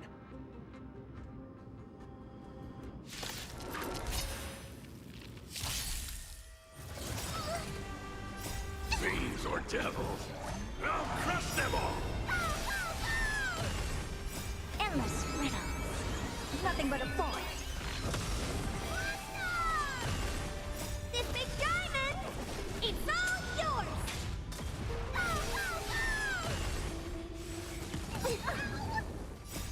Are you the west wind? Away we go! Time to twirl! Open sesame. Watch a crow.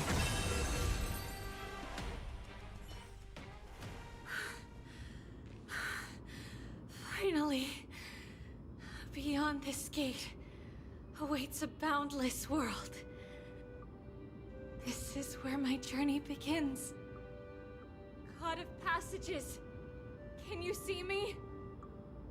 I will complete the path that you started. No response after all. Yanis, may you have a good dream. I can't stay here much longer. It's time to leave.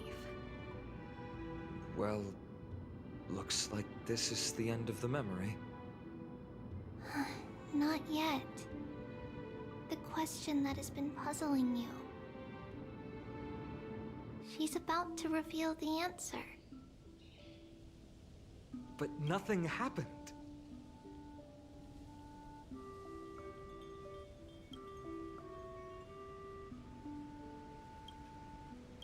What was making her or you hesitate at this moment? If she had known this flame chase journey would proceed as the Titan foretold, bringing about great suffering and fatalities, including her own, would she still have chosen to walk through the gate and start her journey?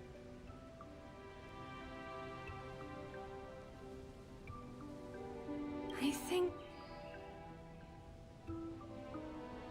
the answer is already within you. And you've made your own decision.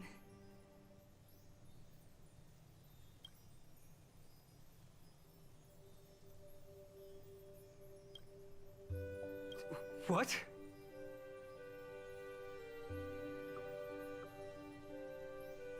You can hear us? Not really. She can neither see nor hear us. Yet she knew that one day, someone would return to unveil this dust-covered memory. We can never know for sure who helped us back then. But that kindness was forever engraved in our hearts, motivating us to move forward. Time has modified this memory into a special letter, so that we do not forget our original intent. It's a letter written by Tribios of the past and sent to her future self. In this memory, it is Tribios of the future who overcomes all difficulties for her and sends her on a long journey toward the tomorrow where we are. Yes, you'll remember it all. And then find your way back to the gate where everything began. Here, I will set sail toward the distant horizon. Here, you have traveled far on your way home. Such is the maxim that unveils Tribios' fate. You shall shatter into 1,000 fragments and wither on the soil of foreign lands. So, if you ever feel lost, return to this place I'll keep this memory here for you. Or for me, to embrace it again. Worry not. Though loss is something we've grown used to, our resolve and our pledge are what Tribios will never forget. Each one of us has never failed to remember. Losses are a constant on the flame chase journey, among which even life itself holds little value. The hot blood of the sacrificial lamb will not be spilled in vain, like my mother and I. The libations poured are guaranteed to bear fruit, just as my blade-wielding right hand is not a hollow formality. Surmount the myriad passages of Yanis, and we will once again ride the west wind, and let the wings carry us far away. So, this is your answer? That's right. In the name of the three fates, I stand by my answer with no regrets.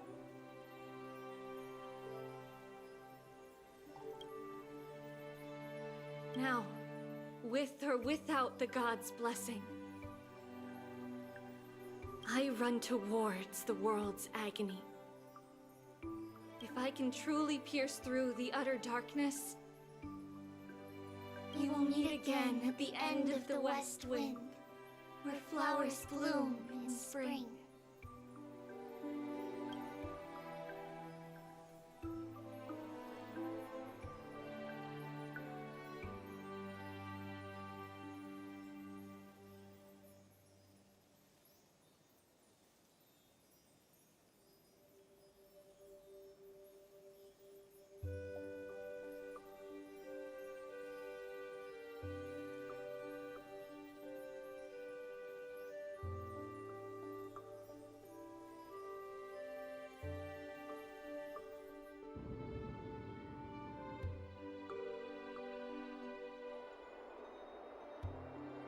Lady Tribbie, do you still think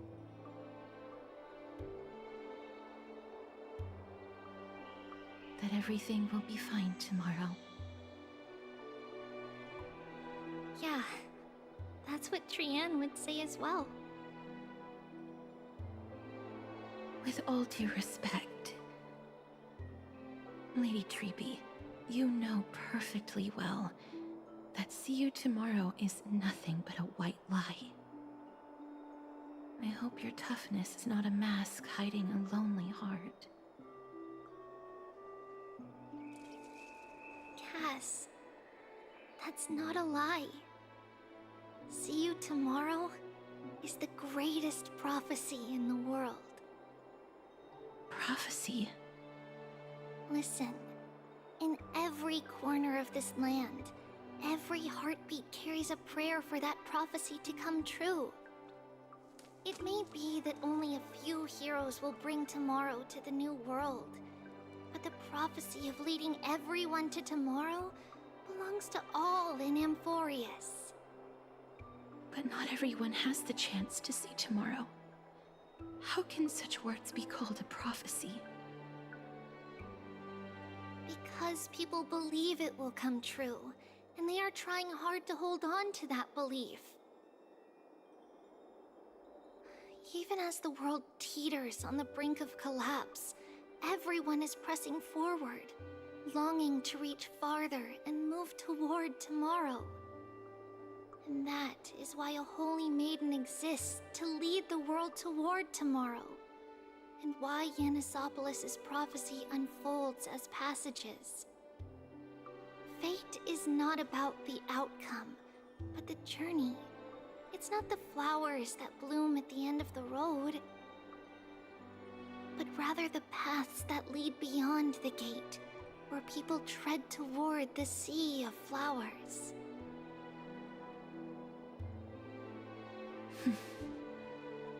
So, Cass, if anything is troubling you, just set it aside for tomorrow. There's no difference between demigods and mortals. the troubles we encounter can only be resolved by our future selves. Reflect through the long night. Wait for the dawn as you think, then set off at daybreak. The hesitant part of us will be left behind in the dark, while the determined side of us will know no fear. Because that's how Tribios has journeyed so far to spread the prophecy. Beckoning the morning sun, and the tomorrow it promises to bring. We will now continue the journey and face our destiny. We will step over the gods' corpses and wander among humanity, and thus we shall sweep apart Amphoreous' pitch-dark fog. And at the end, all will reach that silver-white shoal. That end of the journey, that new world and new tomorrow. It is a haven free from storms, cold, and heavy rains. No sorrow can linger there. We've made a promise to meet again at the end of the west wind, where flowers bloom in spring. See you tomorrow, Trianne. See you tomorrow!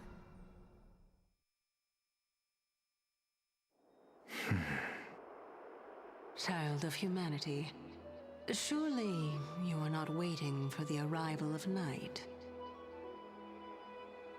Nights do not fall upon Akama. That's why it's futile for you to wait here. Honestly, I didn't expect the renowned Reason Titan to behave like this. And that's all thanks to you.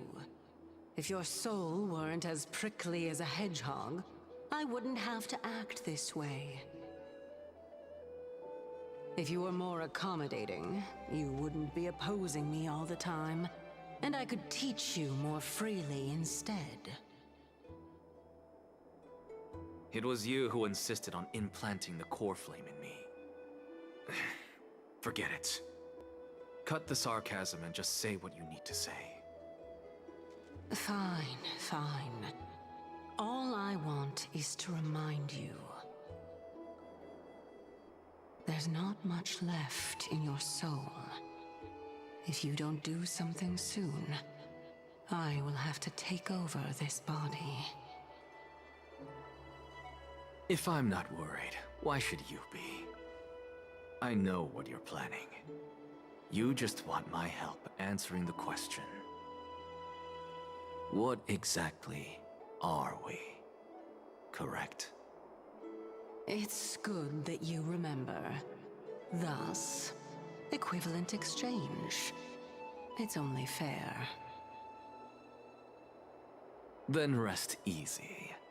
The answer will soon be revealed, and you'll have to return my body shortly. Is that true? Certainly. I initially thought this extremely frail state would hinder me from getting my body back. But I didn't expect the answer to be right within it. That saved me a lot of trouble. I don't even need the black-robed swordmaster's ceremonial blade. That's certainly worth celebrating. Regrettably, I can't carry out the upcoming experiment alone. The girl who's walking with death, is she fully prepared? Be patient, Titan. If we're always so guarded, how can death reach us easily? Unfortunately, on behalf of Okima, I must ask you to slow your pace. I forgot about you. My apologies. The child's words are always carefree. I'll just dismiss these words as nonsense from a cheeky child. Come now, conceited performer. It's time to address your relationship with that Titan. What if I refuse? Provocation will only tip Talantan's scales further toward your demise. There's no need to go to such lengths. Oh, monster neither human nor divine. Don't forget that you won't dare kill me.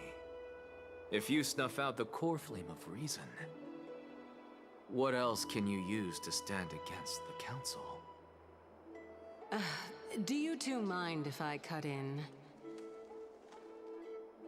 I warned you. Do not interrupt me. I just have been meaning to ask. Does death really matter to you?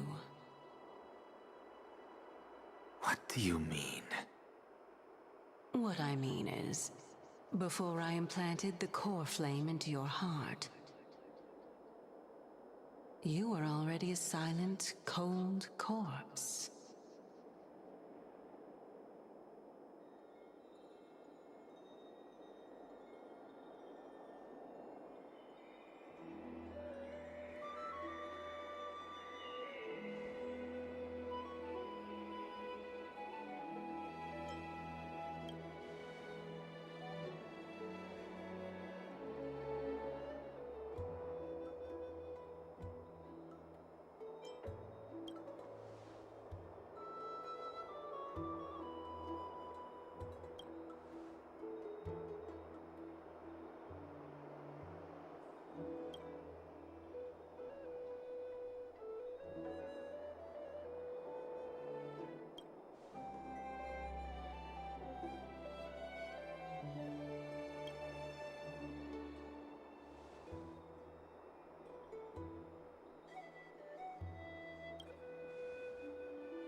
And so, this long day passed for Akama.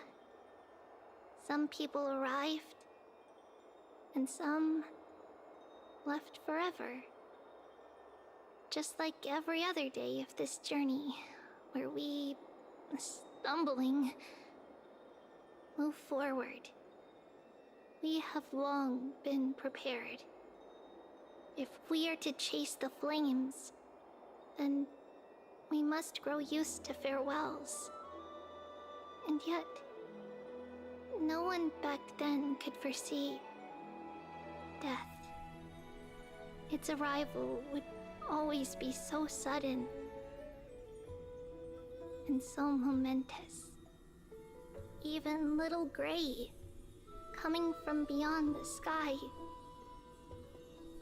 could not escape the Reaper's two hands. And what people gained and lost in that trial of death was far heavier than life itself.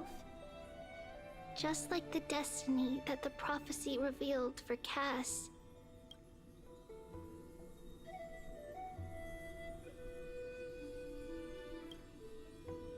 At the end of the Sea of Flowers, the souls of the living shall warm thy fingertips. And after an embrace, there shall be eternal separation.